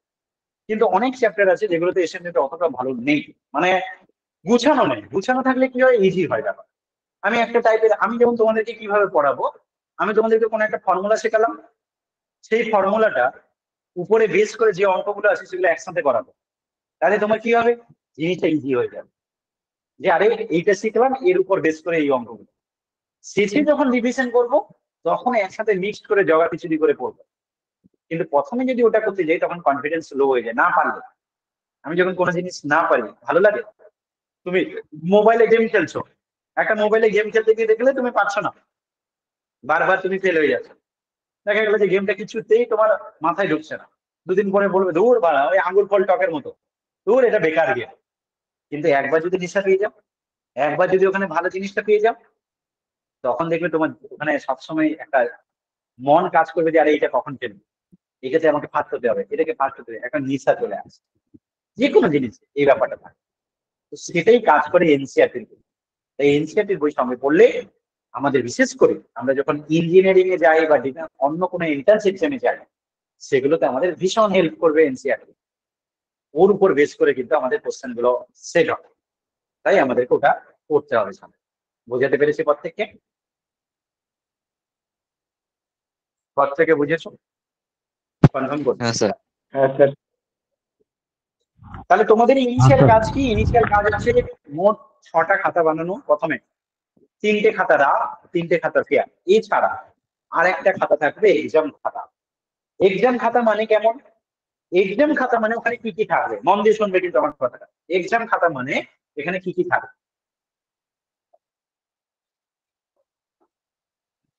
একটা খাতা থাকবে এক্সাম খাতা, এখানে কি থাকবে, প্রতিদিন ধরো সাপোজ বুধবার দিন আমি ক্লাস নিলাম, কথার কথা, এই ক্লাসটা নেক্সট বুধবার আমি পড়া ধরবো। তোমাকে হয়তো 2টো অঙ্ক করতে দিলাম, 2টো অঙ্ক করতে দিলাম মানে নিশ্চয়ই এই 2টো অঙ্ক ভীষণ ইম্পর্টেন্ট, তাই তোমাকে করতে দিয়েছি। তুমি এই 2টো অঙ্ক কোথায় করবে? তোমার যে ওই এক্সাম খাতাটা আছে, রাত খাতায় করবে না, রাত খাতাতে শুধু ক্লাস নোট টোট করার জন্য। মন দিয়ে শোনো কিন্তু কথাগুলো, রেকর্ডিংটা আমি আবার দিয়ে দেবো, দরকার পড়লে আবার শুনবে। এক্সাম খাতাতে তুমি কি করবে, ওই কোশ্চেন গুলোকে টুকে নেবে। মানে আমার কাছে যখন তুমি ওই জিনিসটা দেবে আর কি, ধরো আমি তোমাকে 2টো অঙ্ক করতে দিয়েছি, আমি বললাম তাড়াতাড়ি 10 মিনিটের মধ্যে 2টো অঙ্ক করে দাও। তুমি কি করলে, ওই 2টো অঙ্ক ওই এক্সাম খাতায় করবে, করে তার ছবি তুলে গ্রুপে পাঠাবে। আমি চেক করলাম, বলে দিলাম যে এই জায়গায় ভুল আছে, তুমি লাল পেন দিয়ে ওই জায়গায় গোল করে দেবে, লাল পেন দিয়ে গোল করে দেবে ওই জায়গায়, দিয়ে যদি ভুল থাকে পাশে 0 প্লাস করে দেবে, মানে তুমি 0 পেয়েছো। এতে কি হবে, এতে যখন কেউ একটা কোথাও লাল দাগ দিয়ে দেয় না, আমাদের চোখে পড়ে। যেমন হঠাৎ করে রাস্তায় দেখছো একটা ছেলে অর্ধেক ছেলের জামা পড়েছে, অর্ধেক মেয়ের জামা পড়েছে, দিয়ে নাচতে নাচতে চলে যাচ্ছে। তুমি তার কথা, কোন রাস্তায় গেছিলে, কোন জায়গায় গেছিলে, 6 মাস পরে হয়তো ভুলে যাবে, কিন্তু ওই ছেলেটা ছবি কিন্তু তোমার চোখে থাকবে, অনেকদিন মনে থাকবে। কেন? এটা একটা অড পজিশন, একটা ছেলে অর্ধেক ছেলের পোশাক অর্ধেক মেয়ের পোশাক পরেছে, যেটা একটা অড ব্যাপার। তাই আমরা যখন কোনো কিছু মনে রাখার কাজ করতে যাব না, এই টেকনিকটা ব্যবহার করবো। আমি একটা ফর্মুলা মনে রাখতে পারি না, একটা স্টুডেন্ট বলছে, বেশিরভাগ স্টুডেন্টের সমস্যা, আমার কাছে এসে বলতে, স্যার আমি না ফর্মুলা কিছুতে মুখস্থ করতে পারি না, মনে রাখতে পারি না, কি করবো বলুন তো, আমার মুখস্থ বিদ্যা খুব খারাপ।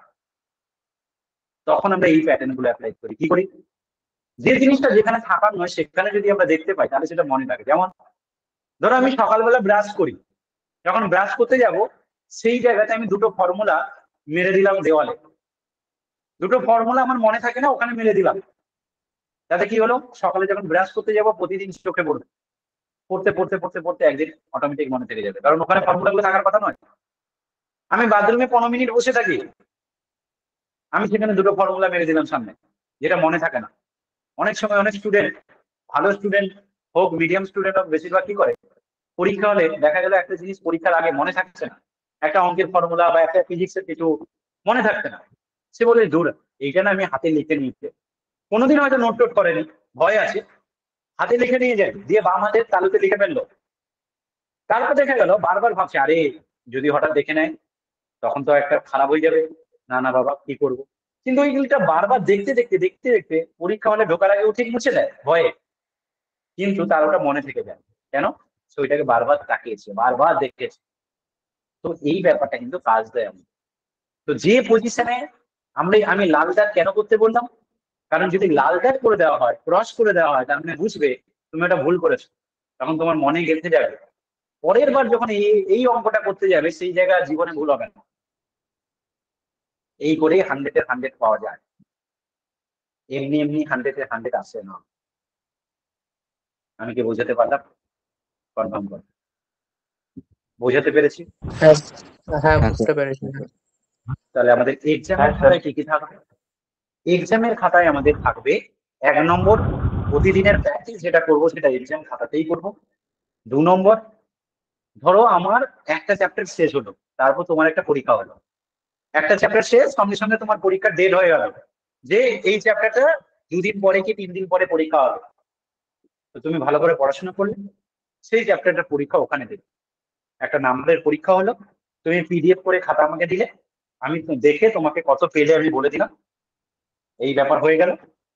এবার তুমি সেখানে কি করলে, ওখানে নাম্বার স্কোরটা বসিয়ে নিলে, দিয়ে সেখানে যদি কোথাও ভুল থাকে একই রকম গোল করে আসবে। এগুলো সুবিধা কি, আমি যখন পরীক্ষায় অঙ্কটা দিয়েছি তার মানে অঙ্কটা ভীষণ ইম্পর্টেন্ট।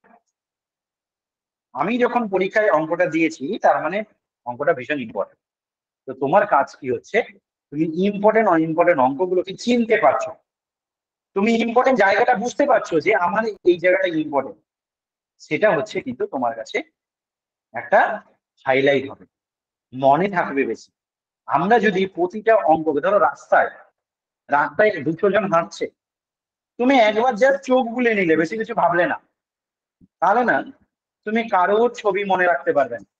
কিন্তু ওই 200 জনের মধ্যে দেখা গেল একটা ভীষণ সুন্দরী মেয়ে হেঁটে যাচ্ছে, একটা ভীষণ সুন্দর ছেলে হেঁটে যাচ্ছে, তখন দেখা গেল তোমার মনে যদি তার দাগ কাটে, তাহলে কিন্তু তোমার ওর ছবিটা মনে থেকে যায়।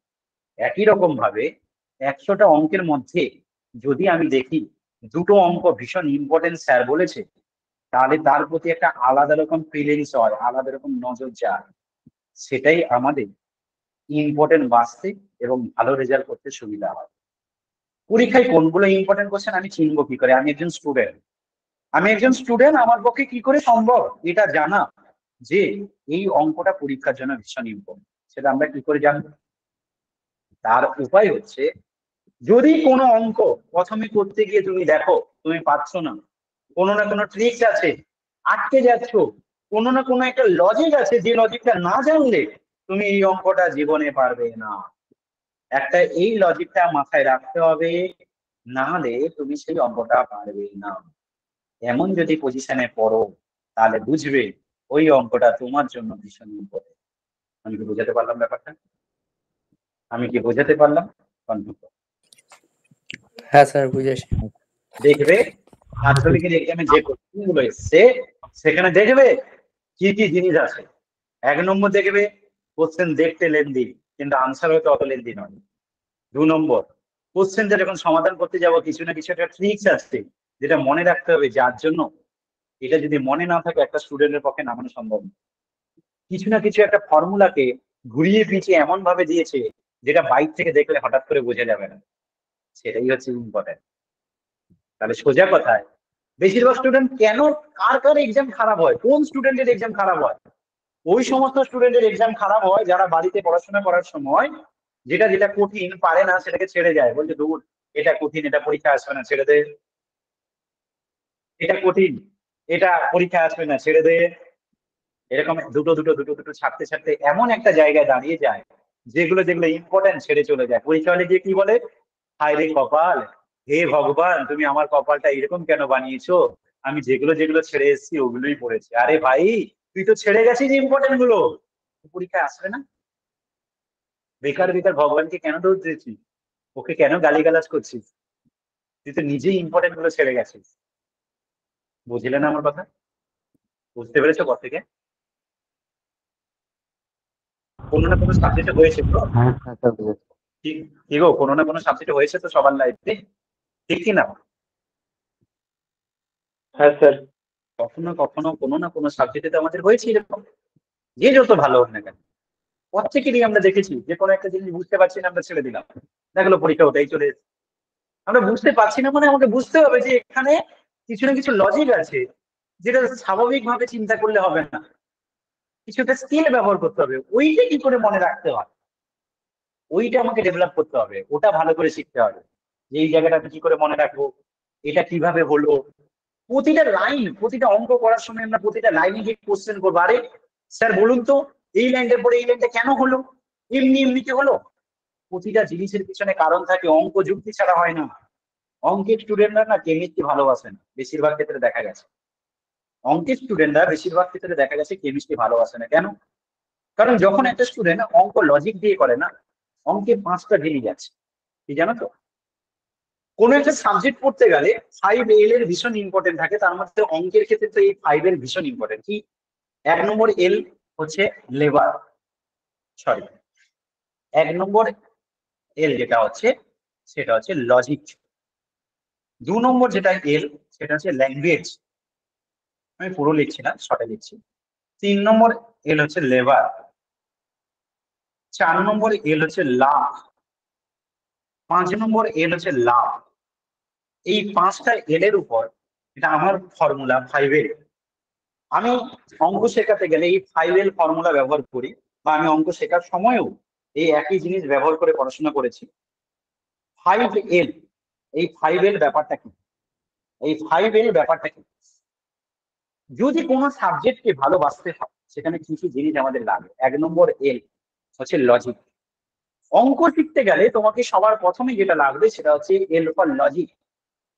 লজিক যদি কোনো স্টুডেন্টের ক্লিয়ার না থাকে, এই জায়গাতে কি হবে, এটা হওয়ার পিছনে কারণ কি, আমি যদি প্রত্যেকটা লাইনে কোশ্চেন না করি যে এই লাইনের পর এই লাইনটা তো হয়ে গেল, একজন স্যার বোর্ডে একটা অঙ্ক করছে, কোশ্চেন তুললো, পরের লাইনটা লিখলো, তারপরে লাইনটা লিখলো, তুমি পরের লাইনটা কি করে হলো বুঝলে না, তুমি স্যারকে কোশ্চেন করলে স্যার তোমাকে থামিয়ে দিল, সেটা তখনই খারাপ হয়ে যায়।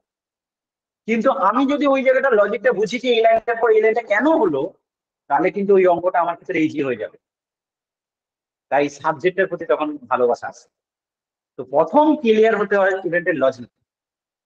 এই জন্য আমি 1 নম্বরে রাখি লজিক। লজিক ক্লিয়ার থাকতে হবে, এইটা কাজ করে স্যার, এটাই তোমাকে স্যার হেল্প করবে তোমার লজিকটাকে ক্লিয়ার করানোর জন্য। কোথাও যদি তোমার বেসিক নলেজ খারাপ থাকে, ধরো কথার কথা তুমি মাধ্যমিকে কোনো একটা চ্যাপ্টার ভালো করে পড়ো, সেটা এখানে কাজে লাগছে, তোমার ওখানকার প্রবলেম আছে, তুমি মন খুলে বললে স্যার আমি না এই জায়গাটা মাধ্যমিকে ভালো করে পড়িনি, একবার বলে দেবেন এর বেসিক নিয়মটা। স্যার যদি তোমাকে ওই বেসিক নলেজটা ক্লিয়ার করে দেয়, তাহলে দেখবে সেটা তুমি ভালো করে বুঝতে পারো। কিন্তু স্যার যদি এটা ধরে চলে যায়, তুমি ওটা জানো, তোমার তো এটা জানা আছে, তুমি তো মাধ্যমিক করে এসছো, তাহলে কিন্তু সমস্যা হয়ে যায়।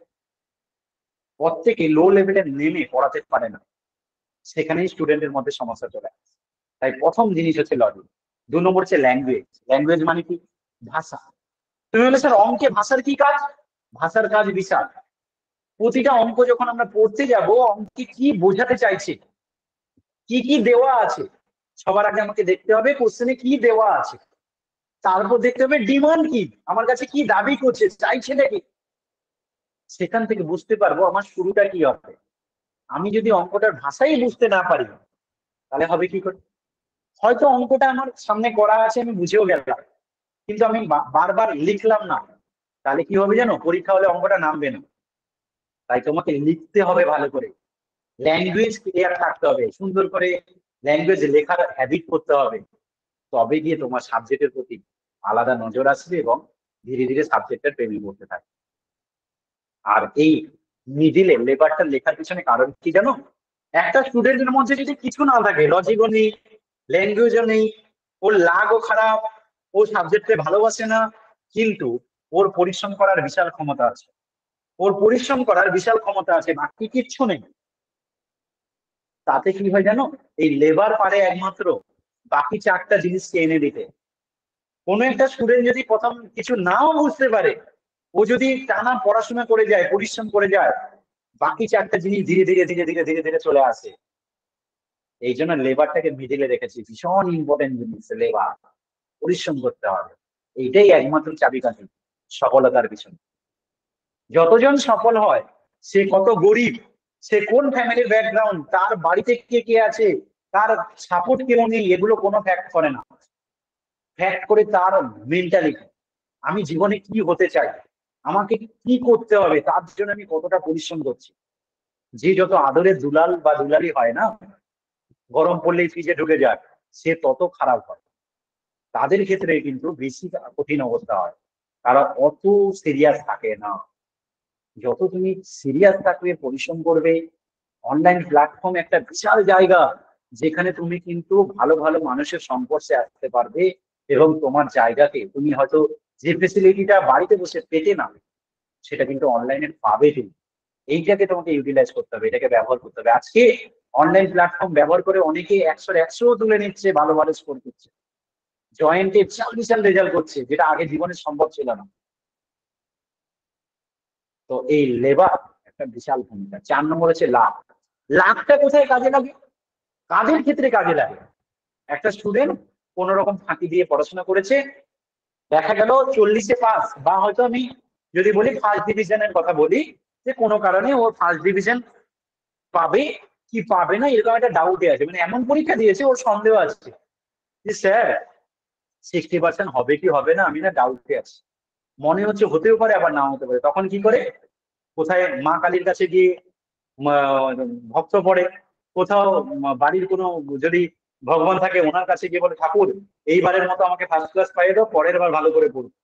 সেটা পরের বার হয় কি হয় না সেটা পরের ব্যাপার, কিন্তু সেই মুহূর্তে বিশাল মানে দাবি করে ফেলে, এত টাকা মানসিক করছি, এখন আমি এরকম ভাবে এটা দেবো ওটা দেবো, আমাকে এই করে দাও। তখনই লাকের উপর ভরসা করে, কপালের উপর ভরসা করে, যে আমি আমার পুরোটা ডিপেন্ড করে আছে কপালে, এটা হবে কি হবে না। কোনো কারণে লেগে গেল, হয়ে গেল, তো ভালো কথা। যে স্যার খাতা দেখেছে, একটু দয়ালু ভাবে খাতা দেখেছে, তো হয়ে গেল, না হলে না হয়। কিন্তু এই লাক কখন কোনো ফ্যাক্ট করে না।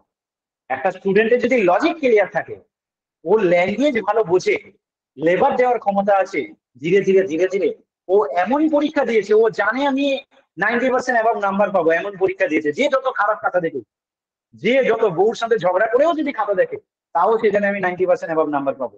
সেখানে কমে কত কমবে, কত কমবে, সে জানে আমি ফার্স্ট ক্লাস 100% পাবো। তখন লাখ কোনো ফ্যাক্ট করে না, তখন লাখকে অটোমেটিক ক্রস করে যায়। আর এই 4টা জিনিস হয়ে যাও মানে সে ওই সাবজেক্টের প্রেমে পড়ে যাবে। কোন দিন বুঝতে পারবে তুমি সাবজেক্টের প্রেমে পড়ে গেছো? যেদিন দেখবে ঘড়ির সময় ভুলে গেছো, অঙ্ক করতে করতে ভুলে গেছো এখন কটা বাজে। এখন যদি তুমি ক্লাস করতে করতে ভুলে গেছো কত ঘন্টা ক্লাস হয়ে গেছে, তাহলে ভাববে তুমি সাবজেক্টের প্রেমে পড়ছো, তুমি ক্লাসটাকে ভালোবেসে ফেলেছো। কিন্তু যদি এমনটা না হয়, দূর ফিল করো যে দূর ভালো লাগছে না, কি ভাট হচ্ছে, কি হচ্ছে, বেকার জিনিস, তাহলে কিন্তু তোমার মনে হবে যে এই জিনিসটা আমার ক্ষেত্রে যুক্ত নয়, সঙ্গে সঙ্গে রিমুভ হয়ে যাবার, সেখানে না থাকাই ভালো। তো সাবজেক্ট তখনই আমার ভালো লাগবে যদি এই 4টা জিনিস আমার কাছে থাকে। এইভাবেই 5-এর ফর্মুলাতে আমি অঙ্ক। বুঝেছো কথাটা? প্রত্যেকের ক্লিয়ার হয়েছে? আজকে প্রথম দিন, আমরা আর বেশি সময় নেব না। আরো কিছু বলার থাকলে একটু বলো। যা যা বললাম প্রত্যেকে ভালো করে বুঝেছো তো? মাইন্ড ক্লিয়ার তো? কারণ দেখো নেক্সট দিন কিন্তু আমাদের পড়ানো হবে, আর এইসব গল্প হবে না। আজকে প্রথম দিন, যা যা ইম্পর্টেন্ট জিনিস, তুমি একটা নতুন জীবন শুরু করতে যাচ্ছ বলতে গেলে, তো সেখানে এগুলো জানা ভীষণ ইম্পর্টেন্ট। তার জন্য আমি এতক্ষণ ধরে ভাষণ দিলাম। তো এরপর আমি অঙ্কে চলে যাবো নেক্সট ক্লাস থেকে। তাই বলো, কারো কিছু যদি বলার থাকে বলো, আর যা যা বললাম সকালে ক্লিয়ার কিনা একবার বলো। সৌমদীপ? হ্যাঁ স্যার, সব ঠিক আছে, অসুবিধা নাই স্যার। হ্যাঁ স্যার ঠিক আছে। সব ঠিক আছে, বুঝতে পেরেছো তো? ভালো রেজাল্ট করতে গেলে কি কি করতে হবে? হ্যাঁ স্যার। দীপিকা, হ্যাঁ স্যার বুঝি। হ্যাঁ sir. Kabirul, science, clear. Alok, প্রত্যেকে ক্লিয়ার। বুঝতে ভালো পেরেছি। রেজাল্ট করতে গেলে আমাদেরকে কি করতে হবে? দেখো, আমি আমার অভিজ্ঞতা, আমার পরিশ্রম, এগুলো আমি তোমার পিছনে দিতে রাজি। তুমি পেড ব্যাচের স্টুডেন্ট না ফ্রি ব্যাচের স্টুডেন্ট, এটা আমার কাছে মাইনে রাখে না। কারণ আমার যে ইনকাম, তাতে আমি হেসে খেসে সুন্দরভাবে আমার জীবন চলে। তাই অ্যামাউন্ট আমার কাছে ফ্যাক্ট না, আমার কাছে ফ্যাক্ট হচ্ছে সিরিয়াস স্টুডেন্টের। তুমি যদি ক্লাস না করো, ক্যাজুয়াল হও, আমার পড়াতে ভালো লাগবে না, তখন মনে হয় দূর বেকার, কাদের পিছনে আমি বেকার টাইম নষ্ট করছি, এর থেকে অন্য কাউকে পড়ালে লাভ হবে। অতএব সেই জায়গাটা আমার দরকার, সিরিয়াস স্টুডেন্ট। আমি পরিশ্রম করব, তোমাকে কথা দিচ্ছি প্রথম ক্লাসে যে আমি আমার দিক দিয়ে 100% দেবো। বোঝার দিক দিয়ে তোমার কোথাও কিছু প্রবলেম থাকবে না, এটা 100% গ্যারান্টি আমার তরফ থেকে। বাকি শুধু কি থাকলো, তোমাকে যা যা কাজ করতে বলবো সেগুলো ডেফিনেটলি করতে হবে। সেটা যদি তুমি ঠিকঠাক করো তাহলে কোনো সমস্যা হবে। ক্লিয়ার? ওকে। হ্যাঁ স্যার। Okay sir. রেকর্ডিং ক্লাসটা গ্রুপে দিয়ে দেবো। গ্রুপে তোমরা আমাকে দুটো জিনিস দেবে, এক হচ্ছে প্রত্যেকের মেল আইডি, দেবে। সেখানে রেকর্ডিং দেখবে কিভাবে সেটা আমি বুঝিয়ে দেবো, কি করে রেকর্ডিং দেখতে হয় ফোনে একটা ভিডিওর মাধ্যমে দিয়ে দেবো, বুঝিয়ে দেবো। প্রত্যেকের মেল আইডি দেবে। 2 নম্বর হচ্ছে কার কার কোন কোন ডেট ফাঁকা আছে। ধরো তোমার 4টি ডেট ফাঁকা, কার 5টা ডেট ফাঁকা, নাম লিখবে। নাম লিখে যে যে ডেট গুলো ফাঁকা সময়টাও লিখে দেবে। ঠিক আছে? স্কুল তো দুপুর টাইমে হবে, আর সকাল টাইমে নর্মালি আমার কোনোদিনই ফাঁকা নেই। তো ইভিনিং এর টাইমটাকে বেশ করে দাও। খুব যদি প্রবলেম হয় তখন অন্য কোনো ব্যবস্থা নেওয়ার চেষ্টা করব। শনিবার রোববারে কিছু করার চেষ্টা করব, তখন শনিবার রবিবার দিনটা দুপুরে চেষ্টা করব যদি খুব প্রবলেম। আপাতত আগে তোমরা চেষ্টা করো সন্ধ্যাবেলাটাকে টার্গেট করে কার কোন টাইম থেকে 6টা থেকে 10টা এই টাইমটা লিখে দাও যে আমার এই দিন 6টা থেকে 10টা ফাঁকা আছে, এরকম পর থেকে লিখে গ্রুপে জমা দাও। ঠিক আছে? বোঝাতে পারলাম? সঙ্গে আর কি বললাম, এটা 1 নম্বর। 2 নম্বর মেল আইডি পর থেকে দেবে। আর যারা এখনো মার্কশিট পাঠাওনি আমাকে, মার্কশিটের একটা ছবি, মার্কশিট মিনস তোমার রেজাল্ট, যেটা মাধ্যমিকের রেজাল্ট, সেটা একটু পাঠিয়ে দেবে। কারণ আমি সেই রকম দেখে তোমাকে তাহলে কিছুটা বুঝতে পারবো। কিছুটা রেজাল্ট দেখে বোঝা যায় না, কিন্তু আমি একবারও রেজাল্ট দেখে কোনো স্টুডেন্ট যাচাই করি না যে এই রেজাল্ট খারাপ হয়েছে মানে খারাপ, এটা নয়। কিন্তু রেজাল্ট ওরকম ভাবে যাচাই হয় না। অনেকে রেজাল্ট খারাপ হয় কিন্তু ভীষণ ট্যালেন্টেড স্টুডেন্ট, কোনো কারণে খারাপ হয়ে গেছে, কপাল খারাপ হতে পারে, কিছু প্রবলেম হয়েছে, ওই সময় শরীর খারাপ হয়ে গেছে, এমন হতে পারে। আমি তোমাকে কয়েকদিন ক্লাস করলেই বুঝে যাবো যে তোমার মধ্যে কি ক্যাপাবিলিটি আছে। অনেকের ভালো রেজাল্ট হয়, পরে খারাপ হয়ে যাবে। কিন্তু রেজাল্টটা জাস্ট একটা সামনে, ওই যে বললাম প্রথমে একটা দেখানোর ব্যাপার থাকে, ওইটা আমি একটু দেখলাম যে হ্যাঁ এই পেয়েছে, একে আমাকে এই নাম্বার থেকে এই নাম্বারে তুলতে হবে। আমার টার্গেট যাতে প্রত্যেকে 90+4 করাতে পারে, যে যা নাম্বার পেয়েছে তার থেকে যেন বেশি হয়, কম যেন না হয়, সেটা হবে আমার টার্গেট। তাই আগে একবার জেনে নেব। বোঝাতে পারলাম প্রত্যেকে? হ্যাঁ স্যার। প্রত্যেকের ক্লাস ভালো লেগেছে? যদিও আজকে আমি কিছু পড়াইনি, বেসিক জিনিসগুলো বুঝে গেছি। স্যার হ্যাঁ স্যার, ভালো লেগেছে। আমি এইটুকু বুঝতে কথা পেরেছি। দিচ্ছি,